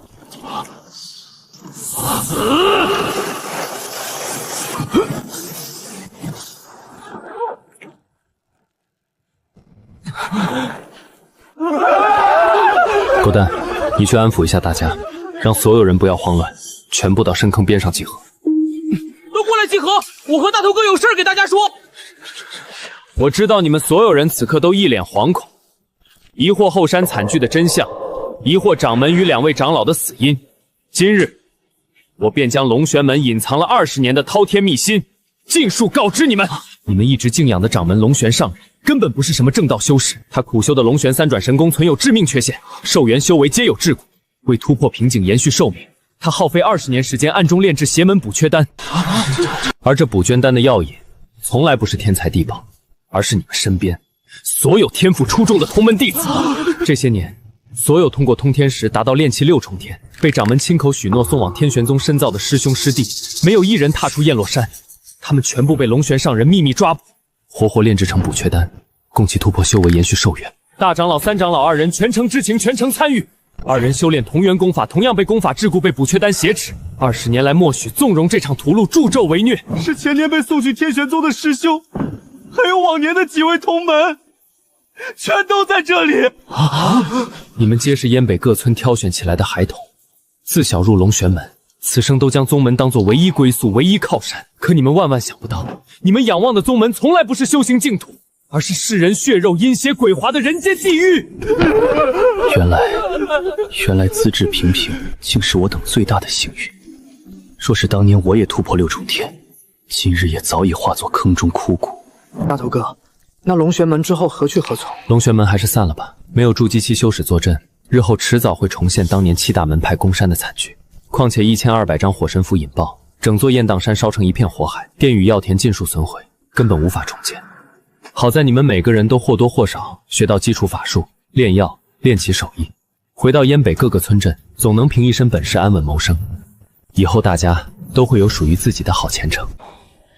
这些受尽宗门蒙骗的少年，终于得以脱离苦海，归还乡野。师父，弟子本打算留守山谷，为师父守墓3年，静心闭关，冲击筑基。可固守山谷，循序渐进的旧法无法冲破瓶颈，再闭门苦做，怕是穷尽一生，也只能困死在炼气巅峰，永远踏不进筑基大道。近日体内龙玄3转神功灵力震颤，再不突破便会经脉尽碎，爆体而亡。看来3年守孝之约只能作罢。固守一隅，闭门苦修，终究是坐井观天。想要破境，唯有踏入真正的修行界，闯荡历练，寻觅机缘。大头哥，龙玄门剩下的所有弟子我全都送走了，没人滞留山上，也没人折返。现在整座雁荡山就剩我们2个人了，接下来我们怎么办？此地不宜久留，我们走。这座山谷，一草一木，一屋一舍，都见证了我师徒相伴、朝夕成长的点滴记忆。相较于幼时冰冷疏疏、少有温情的书庄，这座隐匿深山的炼药山谷，才更像是我的故乡与归处。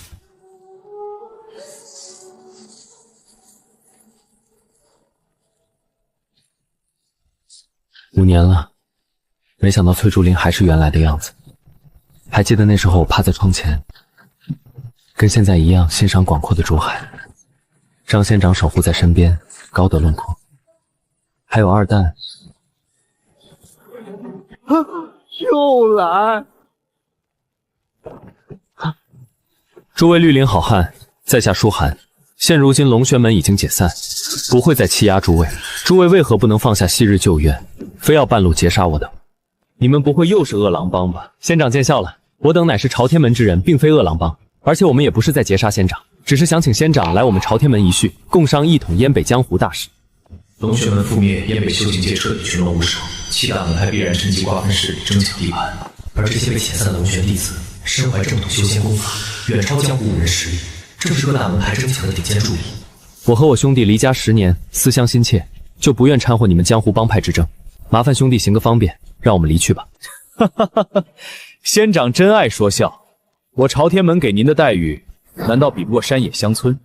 您若是思乡心切，我也可以帮仙长把你们山村之人全部接到朝天门。本以为朝天门身为7大门派名门正派，行事磊落坦荡，如今看来行径卑鄙，与山野恶贼别无二致。也罢，我们兄弟俩就跟你回朝天门，见一见今日的朝天门与往日有何不同。大头哥，跟这些刁蛮山贼有什么好谈的？直接给他们一点颜色看看。这朝天门有我熟人，就抽空去见一见吧。相信见到他，朝天门便不会为难我等，我们也不用出手。在下朝天门左掖堂堂主向作风，请问仙长是几重天修为？在下也好向门主引荐二位。我们都是6重天修为。那真是了不得，门主定会奉二位为上宾。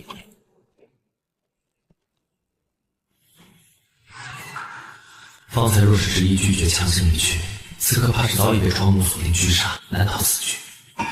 龙玄门已然覆灭，可这片纷乱江湖依旧容下一介闲散修仙者，纷争从未休止。向堂主，我听闻朝天门在7大门派也算数1数2，为何见你们门人衣着杂乱，器械陈旧，没有当年朝天门的英气啊？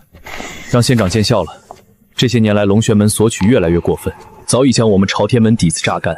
现在我们朝天门早已不是7大门派之首，幸亏龙玄门溃散，不然朝天门就该解散了。那现在7派之首是？7派情况都大同小异，皆损耗严重。不过这些年来混得风生水起，应该属恶狼帮了吧？不过我朝天门底蕴还在，恶狼帮也不敢随意招惹我们。恶狼帮吗？底蕴还在，别笑死人了！戒备。高武川，你带这么多人来干什么？想跟我朝天门宣战？非也，此行目的跟你一样，都是来请龙玄门仙长，只不过被你们捷足先登。高武川来迟，让仙长被这些粗俗之人惊扰，还请仙长去我们恶狼帮一叙，相信仙长能在恶狼帮中看到不少昔日师兄弟。原来如此，我当初遣散所有龙玄弟子，本是想让他们脱离纷争，归乡安稳度日。可龙玄门一倒，7大门派便纷纷半路劫渡争抢招来，用来壮大自身，争夺江湖话语权，乱世纷争，终究避无可避。你什么意思？仙长已愿意来我朝天门，莫非你恶狼帮想半路截杀不成？哼，半路截杀，我恶狼帮自然不会如此无礼对待仙长。不过对待你们这群冥顽不化的乌合之众，我恶狼帮可不会客气。多谢恶狼帮一片美意，不过在下已决心先去朝天门，诸位请回吧。听见没？赶紧滚，否则仙长大怒，让你们尸骨无存。仙长先别这么说，恶狼帮幸请到了龙玄门一位极高修为的仙长，论起辈分，这位高人可能是仙长的师兄啊，请他老人家来劝劝仙长如何？不知哪位师兄弟，龙玄门一别后，跟师兄来恶狼帮饮酒叙旧如何？以师兄的名头，恶狼帮绝对不会亏待2位师弟。啊，原来是炼气8重天的祝师兄，原来是书圣师弟，旁边这位是，原来是祝师兄，几日不见，师兄竟然加入了江湖帮派。原来是舒寒师弟，师兄错了，不该卷入江湖斗争中，望师弟海涵。师兄这就立刻退走，不再纷扰世俗。高公子，本人想通了，修仙者不该再骚扰世俗，之前协议就此终止，本人去也。我原以为铲除龙玄门，除去祸根，燕北大地便能平息仙乱，百姓安宁。可如今方才醒悟，这些龙玄弟子常年身居高位，锦衣玉食，恃强凌弱，早已习惯仗修仙之术欺压世俗，攫取权势。宗门尚在之时，尚有门规宗门制衡约束。如今龙玄门解散，桎梏瓦解，这群修士没了约束，只会变本加厉，搅动士族争夺名利。龙玄门兴盛，权贵作恶，修士横行，百姓苦不堪言。龙玄门覆灭，修士四散作乱，纷争不休，百姓依旧流离困苦，不得安宁。原来乱世疾苦的根源，从来不是某一个宗门、某一个恶人，而是这世道向来弱肉强食，从不会怜悯弱者。弱小之人，永远只能被动承受所有纷争与苦难。大头哥，就让他这么轻易走了？我看他满口胡话，也就是说给你听。罢了，管不住的。饿狼帮兄弟，让个路吧。堂堂练气8重天的龙玄高人，为何一见眼前这名少年，便吓得魂飞魄散，狼狈逃跑？眼前少年看似年纪轻轻，修为深浅完全看不透，深不可测，绝不敢招惹。幸好我方才便有半分实力，龙玄门修士纵然实力不俗，终究只是单兵抢战，没有宗门阵法加持，没有境界碾压的绝对实力。纵有几分手段，最多只是难对付一些，远远比不上当年的龙玄上人，不足为惧。请。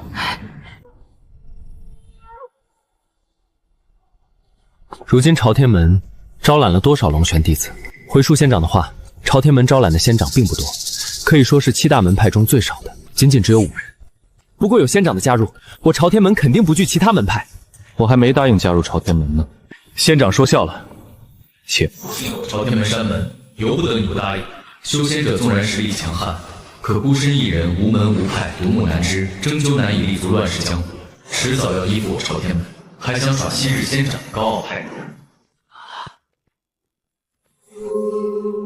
朝天门不久前被人攻打过，怎么到处都是打斗痕迹？自从10年前老门主死在雁堂山上，我朝天门就几乎分崩离析，意见不合的人争斗了快10年，逐渐分成2派，互不相让。不久前就爆发过一场冲突，令朝天门内耗严重，这才没有招揽到太多的仙长。东门10年内乱，局势动荡不小，不知姐姐如今处境如何？自从10年前雁当山之乱后，7大门派备受龙玄门欺压，龙玄门倔其无度，门派几乎难以维系。可饿狼帮率先占山为王，四处劫掠，逐渐补回了家底，在7大门派中一家独大。后其他门派纷纷效仿，只剩下我朝天门饱受苦难，入不敷出。就是老门主遗留一派顽固坚守什么江湖底线，把朝天门越拖越垮。后来大伙儿总是团结起来反抗，不过老门主留下的势力过于庞大，争斗了10年都没个结果。这般僵持对峙，何时才能落幕？这结果就在这明后2天了。为何？门派内相互攻伐，损耗的极大，大家约定按照江湖规矩比武解决，哪一派武艺高强就立为新门主，各方臣服，统御朝天门。现如今朝天门中谁武艺最为高强？小弟的朝天剑法也算是门中前10，不过要论谁武艺高强，这还真不好定论。张老一派朝天剑法最强的是他孙子张万行，他的朝天剑法真入化境；而何老一派的是人称狂狮的江飞宇，他剑法不如张万祥，不过胜在大开大合，气势磅礴。这么说，新掌门的人选就在这2人之中产生？确实如此。不过他们俩都不是我朝天门剑技集大成者。哦，集大成者是谁？为何不是新掌门的候选？朝天剑法精髓只有老门主那一辈掌握，现在的集大成者自然是老门主之女穆婉儿小姐。大头哥，你怎么了？那为什么不是穆婉儿小姐技压群雄，成为新掌门？仙长说笑了，我朝天门掌门之位传男不传女，穆婉儿虽然能技霸群雄，可是掌门之位还轮不到她。朝天门自创立以来都是穆家主导，所以这次任何胜出之人都要迎娶穆婉儿入赘穆家，这样可对这位小姐不公。想让朝天门和穆家一起传承下去，必须这样做。而且门中弟子也不会怜悯这女人，若不是她带着老一脉坚守他爹留下的江湖底线，朝天门也不会落到如今这个田地。什么时候坚守底线也是一种罪？仙长此言差矣。江湖本是没有底线的角逐场，当其他人都抛弃底线，一味坚持有何益处？看来还是要一统这燕北纷杂的势力，不然各方争斗不休，造成生灵涂炭，乱象更甚龙玄门在世。若是任由这般乱象持续，我昔日覆灭龙玄门之举反倒成了罪魁祸首。仙长有这等一统江湖的志愿，我朝天门定全力辅佐，必让仙长一展抱负。我对你口中的穆婉儿挺感兴趣，能否先行带我去见她？仙长要见她，有何不可？仙长或许是听闻穆婉儿昔日芳名，不过那都是5年前的旧事了。如今她虽然依旧貌美如花，却早已不复当年少女模样。仙长年纪轻轻，怕是不会对她感兴趣。若是仙长想要佳人相伴，我朝天门宗门佳丽众多，定能满足仙长。就凭你也敢妄言亵渎婉儿姐姐？只告诉我能否带我去见她即可，休得妄言。见自然是可以的，只不过他近日性情暴戾刚烈，早已被宗门诸位长老联手制服，禁足关押在宗门后院禁地之中。你先随他上山入朝天门，去见见龙玄门的师兄弟。你只需告知众人，我舒寒来了便可。我去见一位故人，随后便上山与你们会合。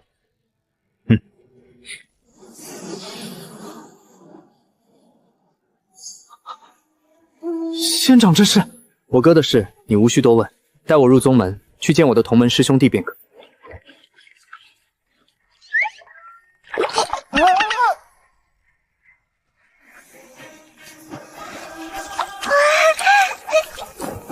喜欢吗？大哥哥，你是姑姑口中的仙人吗？是啊，哥哥是仙人，有什么想要仙人帮你的吗？仙人哥哥，能不能帮姑姑打跑那些坏人？那些坏人总是来欺负姑姑。阿莹，过来，快到姑姑这里来。姑姑，我见到仙人了，那位大哥哥是仙人。婉儿姐姐，好久不见。你是谁？朝天门中没见过你，来这儿干什么？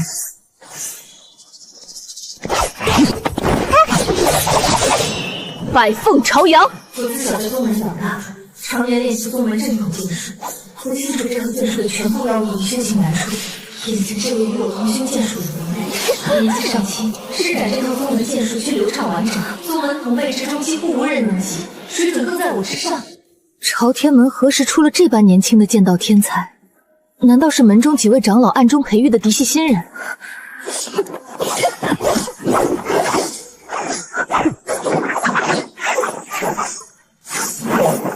我输了，在自由修习、掌控所有精髓的朝天剑法上，输得彻彻底底、干干净净，输得毫无还手之力，是我习武以来最为干脆利落的一次败绩。这就叫青出于蓝而胜于蓝。婉儿姐姐，承让了。你是？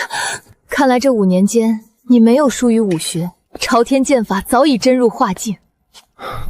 每当心中有念，便会演练剑招，日日如此，不敢荒废。你这臭小子，5年前还是木讷的小少年，现在这么会说话了，不老实。5年前舒寒还是个孩子，5年后婉儿姐姐依旧是少女。这还是多亏了你当年留下的3瓶灵药。姐姐今年20有余，不过还是当年19岁的模样。姑姑，你怎么哭了？是仙人哥哥欺负你了。阿莹乖，不是哥哥欺负姑姑，姑姑只是很高兴。有人时常欺负你姑姑，阿莹，告诉哥哥他们是谁。孩子瞎说，只过门中弟子时常来找我比武，想通过跟我交战偷学到超天剑刷的精髓，他们可欺负不了你婉儿姐姐。阿莹，来了，坏人又来了。婉儿小姐，深闺难耐吧？既然找了这样一个小白脸私会，看这家伙的模样肯定不行。待我江飞鱼夺得掌门之位，朝天剑法和你我都会好好照顾的。江飞鱼，今日我不想与你争斗，带你的人给我滚出去！婉儿小姐，你哪一愿意跟我争斗？等等，你就是人称狂士的江飞宇？没错，正是老子。怎么，小白脸儿，你有意见？滚出去！哼，轮不到你说话。滚！原来是一位仙长，请恕在下方才冒犯。不过，这事乃是我们朝天门内部之事，我身为朝天门弟子，也是有权利向婉儿小姐讨教剑招，希望仙长不要阻碍。龙玄门覆灭解散，修仙者的威慑力日渐衰弱，这些江湖武人早已不再敬畏仙长之名。行，不就是朝天剑法吗？我来陪你练招，不用法术。当真？废话少说，来。这帮修仙之人只会依仗法术唬人，若是近身搏杀，老子屠你如屠狗！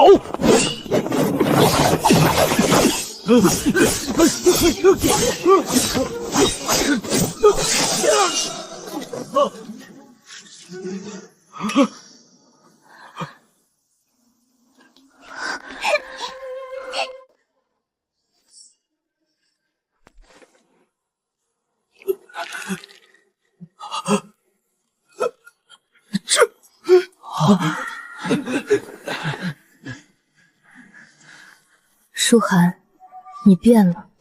变了什么？当年那个舒寒温柔善良，而现在的你，刚跟江飞宇照面，你就直接废了他的武艺，这对他来说比死还残忍。这些年来，我确实变了个不少。婉儿姐姐，这个世界孱弱善良是没有生存余地的，必须以强克强，以暴制暴。看来你这些年经过不少苦难，来，到我屋子来，我们好好谈一谈。你干什么？以前姐姐找我谈话时，不总让我给你捏脚吗？姐姐当时看你好欺负，那是在欺负你。你真是个小笨蛋。我没想到这么多，不过当时我是心甘情愿，现在也是。仙人哥哥，你也给阿莹捏一捏嘛。阿莹，好好，给你捏。当年我离开龙玄门时，一脸以为天资出众的小舒涵定会在仙门安然修行，风光无限，做人人敬仰的仙门弟子。可万万没有想到，当年随手留下的少年，竟独自熬过了这么多苦难与厮杀。这些年真是苦了你了。当年我就应该把你一起带出龙玄门，不至于让你独自一人。姐姐别哭了，我也算是守得云开见月明，手刃了那个老鬼。不过我听说，姐姐这些年日子才过得清苦。当年我回到朝天门时，朝天门已经是一盘散沙。幸亏那时尚有大哥在军中支持，我当时还能坐稳朝天门掌门之位。可是自从大哥战死沙场，托孤阿莹于我，朝天门便不再听我号令。如今门中人心涣散，争权夺利，烧杀抢掠，无恶不作，早已沦为山野强盗。你也看到，我无力再掌天天门，只是他们争来争去，用以夺权的棋子罢了。其实我这次来，还想请婉儿姐姐帮我个忙。我现在有什么本事能帮到大仙长的忙？我想让姐姐帮我一统燕北江湖，彻底融合七大门派，建立一个稳定的江湖联盟。龙玄门溃散后，七大门派相互攻伐，内乱不休。燕北本就是苦寒贫瘠之地，寻常百姓生计本就困顿艰难，各铺这么无休止争斗内耗，只会让江湖大乱，民不聊生。我虽无安定天下的宏大志向，但我的家乡便在这燕北，燕北一日动荡，我的家乡便一日不得安宁。所以我想缔造一个安稳稳定的燕北，也好我日后远行修仙之时，心中再无牵挂。你要远行？既入仙道，便无回头之路。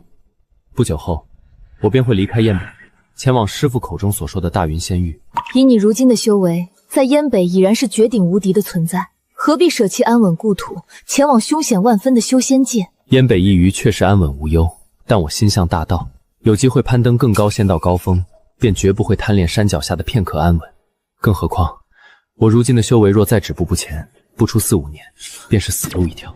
小寒，我只能不停进阶突破，除此之外，别无活命之法。姐姐真心想帮你，而且你所言的安定燕北，本就是我们穆家世代的夙愿。只是可惜，我如今势单力薄，实在没有能力一统纷乱的燕北江湖。我有就行。仅凭你一人，如何抗衡整个燕北江湖？你师父他老人家已然陨落，你如今孤身一人。姐姐无需担忧这些，如今的我，一人便可横扫整个燕北。爹爹生前曾告知于我，杀百人义，收万人心难。你修为盖世，可凭一己之力横扫燕北，镇压各派。但待你远行之后，燕北失去最强卫歙，各门各派必定固态复方，再次相争内乱。你今日所做一切，终究难以长久维系，这是你无法挽回的局面。所以我才专程请姐姐出面坐镇江湖。我可隐于暗处震慑宵小，且我走之后，我的兄弟狗蛋会留守燕北，帮姐姐镇压各方残余修仙势力。这般布局确实可行，姐姐可以答应你，但100年之后我身故之后的局势，我便不敢妄作保证了。我这些年遍读史书，深知天下大事分久必合，合久必分。人世间从无永恒盛世，能保一世安宁，便已是莫大壮举。至少能让我的家乡，我的亲人安稳度日，免受战乱纷争之苦，便足够了。吴婉儿，速速将凶手交出来！是。无故废我朝天门首席弟子，就算是龙玄仙长，我等也绝不姑息。是何老那一脉的人，你方才废掉的江飞寒，是他麾下最得意、最杰出人的弟子，等同于断了他一臂。以他的偏执性格，此事绝不可能善罢甘休。既然决意一统燕北，安定江湖，那朝天门内部所有阻挠变革的反对之声，便要一一铲除，彻底肃清。别杀太多人。何老，你此举是何用意？私自调集弓弩，围堵我的庭院，以兵刃相向，是想抹杀我穆家传人，妄图将朝天门彻底据为己有吗？婉儿，今日之事并非针外于你，而是针对此子。哼，此人出入我朝天门，便肆无忌惮废掉我座下首席弟子，其心可诛。一定是其他门派安插而来，素意搅乱我朝天门的祸心细作。你速速退开！今日老夫定要让他万箭冲心，死无全身。我若是不让呢？那就休怪老夫不念及你父亲当年的旧情，今日便断了你穆家传承香火。何老为了权位，竟如此不顾宗门情谊，决绝狠辣。显而易见，江飞与贝费已然彻底触及了他的核心底线，让他不惜铤而走险，发难夺权。金弩队，放！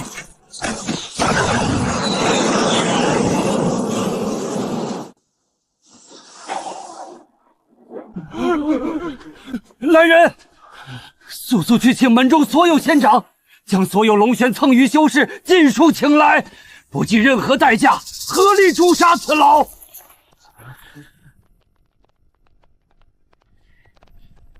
拜见树寒师兄，请师兄指示。是我耗费重金百般讨好请来的底牌助力，竟然尽数是对方麾下门人。眼前这个看似年轻的少年，到底是何等恐怖身份？诸位朝天门弟子听着，本尊舒寒今日登临朝天门，只为帮婉儿小姐肃清山门。朝天门乃穆家世代传承基业，如今却有奸贼乱党妄图颠覆正统，祸乱宗门，搅动燕北纷争，残害百姓，罪无可恕。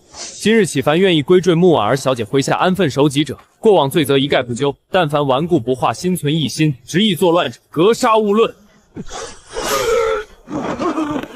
此人图谋篡权，祸乱宗门，心怀不轨，今日伏诛。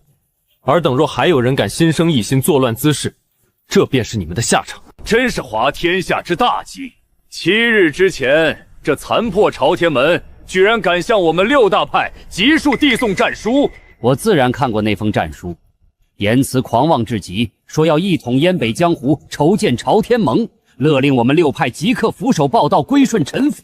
但凡抗命者，尽数格杀勿断，简直是痴人说梦。谁不知道朝天门内乱10年，元气大伤，早已势为破败。就算是他最鼎盛的时期，都不敢同时挑衅我们6大派。如今这般残躯，居然敢口出狂言，简直是自寻死路。我近日已与各派互通密讯，大家心意相通。此番朝天门自不量力，形同送上门的肥肉。我们6派联手，直接覆灭朝天门，吞并他的宗门底范、地盘资源，借此壮大各自门派，一举多得。所言极是。回想当年，我们6派联手围剿龙玄门，如今局势逆转，倒是有趣的很。我们此番联手，底气十足，6派合计收兵了龙玄门，遣散纠士58人，仙道战力雄厚无比。可你们打探到的朝天门情报如何？如今的朝天门仅仅招揽了10名龙玄残余仙长，仙道战力寥寥无几，根本不值一提。不管是门下弟子人数、宗门底蕴，还是高端仙道战力，朝天门和我们6派相差天壤之别，毫无胜算。晚辈实在想不通，朝天门如今这般衰败残弱，到底是吃了雄心豹子胆，敢以一己之力挑衅整个燕北6大帮派？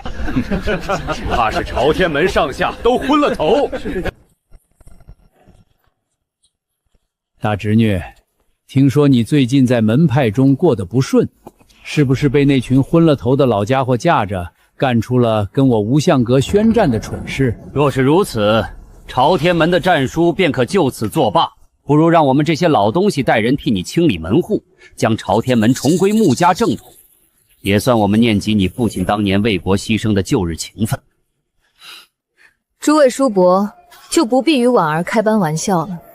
朝天门乃是我穆家世代心血，祖祖辈辈打拼建立的根基基业，还轮不到诸位前来帮我清理门户。你们心中真正的心思，不过是想趁乱吞并霸占我朝天门，何必找这些冠冕堂皇的借口？死到临头还口出狂言！大侄女，你睁大眼睛看清楚，今日你这残破朝天门，如何守得住我6派联军？我水云门仙长何在？请仙长即刻出手，给这些不见棺材不落泪的人一点惨痛教训。也请雄鹰教仙长一同出手。无相阁仙长一并出手。高仙旨，你饿狼帮收编的仙长数量为6派之最，此刻正是立威破局之时，为何藏拙不出，迟迟不动？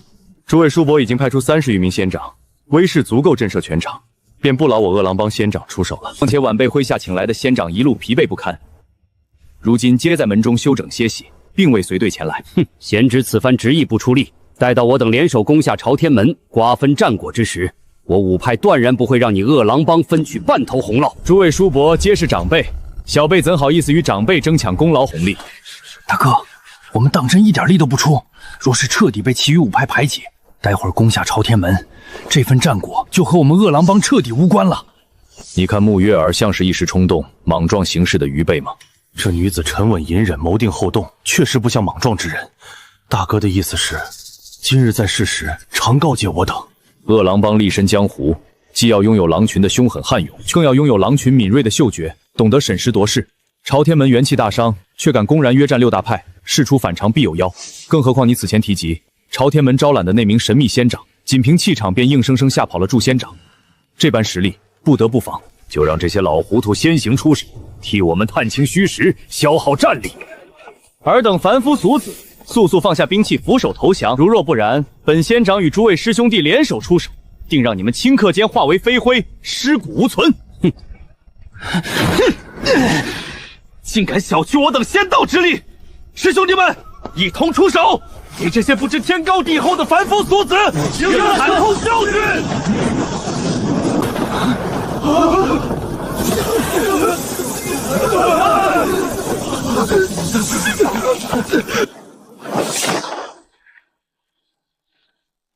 诸位师兄弟，这么快，我们又见面了。拜见舒涵师兄，我等知错，还请师兄饶恕。说来也是我的过错，当日解散龙玄门，仓促之间未曾安顿好诸位师兄弟的日后归处。既然你们已然入世，那不如尽数归入朝天门下，往后师兄弟并肩共处，相互照拂，也算不负昔日同门情分。是，我等一切听从舒涵师兄吩咐，誓死归顺朝天门。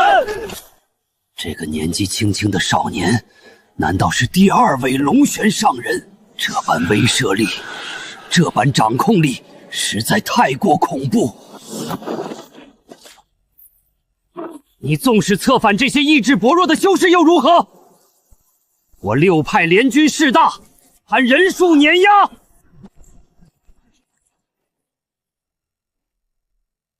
此老顽固不识时务，顽固不化，妄图逆天作乱。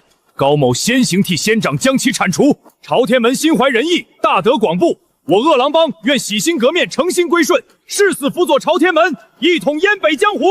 没想到素来霸道强横、桀骜不衡、不可一世的恶狼帮，竟然会在临阵之际无条件俯首投降。恶狼帮帮主，你倒是足够识时务，难怪能带领恶狼帮在乱世中崛起立足。我看你面容颇为眼熟，不知你可认识高恒天？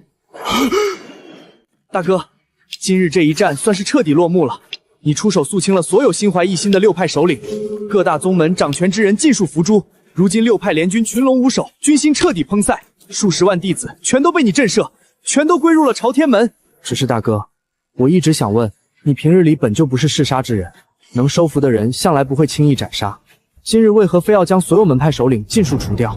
婉儿姐姐性情温柔，心存仁善，处事太过宽厚，手段不够凌厉狠绝。以她的性子，根本拿捏不住这群老谋深算、野心勃勃的江湖枭雄。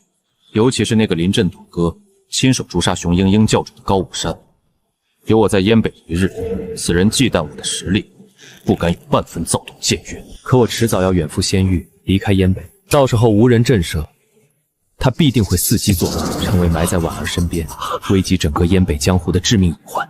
原来如此，大哥考虑的这般长远，难怪要提前布局，杜绝后患。所以接下来2月，我会留守朝天门，暗中肃清隐患，一来帮婉儿彻底扫平宗门内外所有异己势力，拔除所有暗藏的祸根，稳固他的地位；二来也要好好安顿这批归顺的龙玄门残余弟子。朝天盟必定能慢慢等正成型，秩序井然，到时候整个燕北江湖便能彻底迎来久违的安稳太平。是啊，能亲眼看着燕北故土安定平和，我也算尽到了身为燕北子弟的本分与职责，再无遗憾。至于朝天盟日后的兴衰起落，便不我能长久管束的了，一切皆看天命，顺其自然。又想偷偷开溜？不辞而别，这还真是你的一贯风格。相见时难别亦难。婉儿姐姐，你怎会知晓我今日要动身离去？这些日子，我早已看出你心生去意，归心似箭。我这个朝天盟盟主也不是白当的。姐姐务必保重身体，阿英小可爱也要乖乖听话。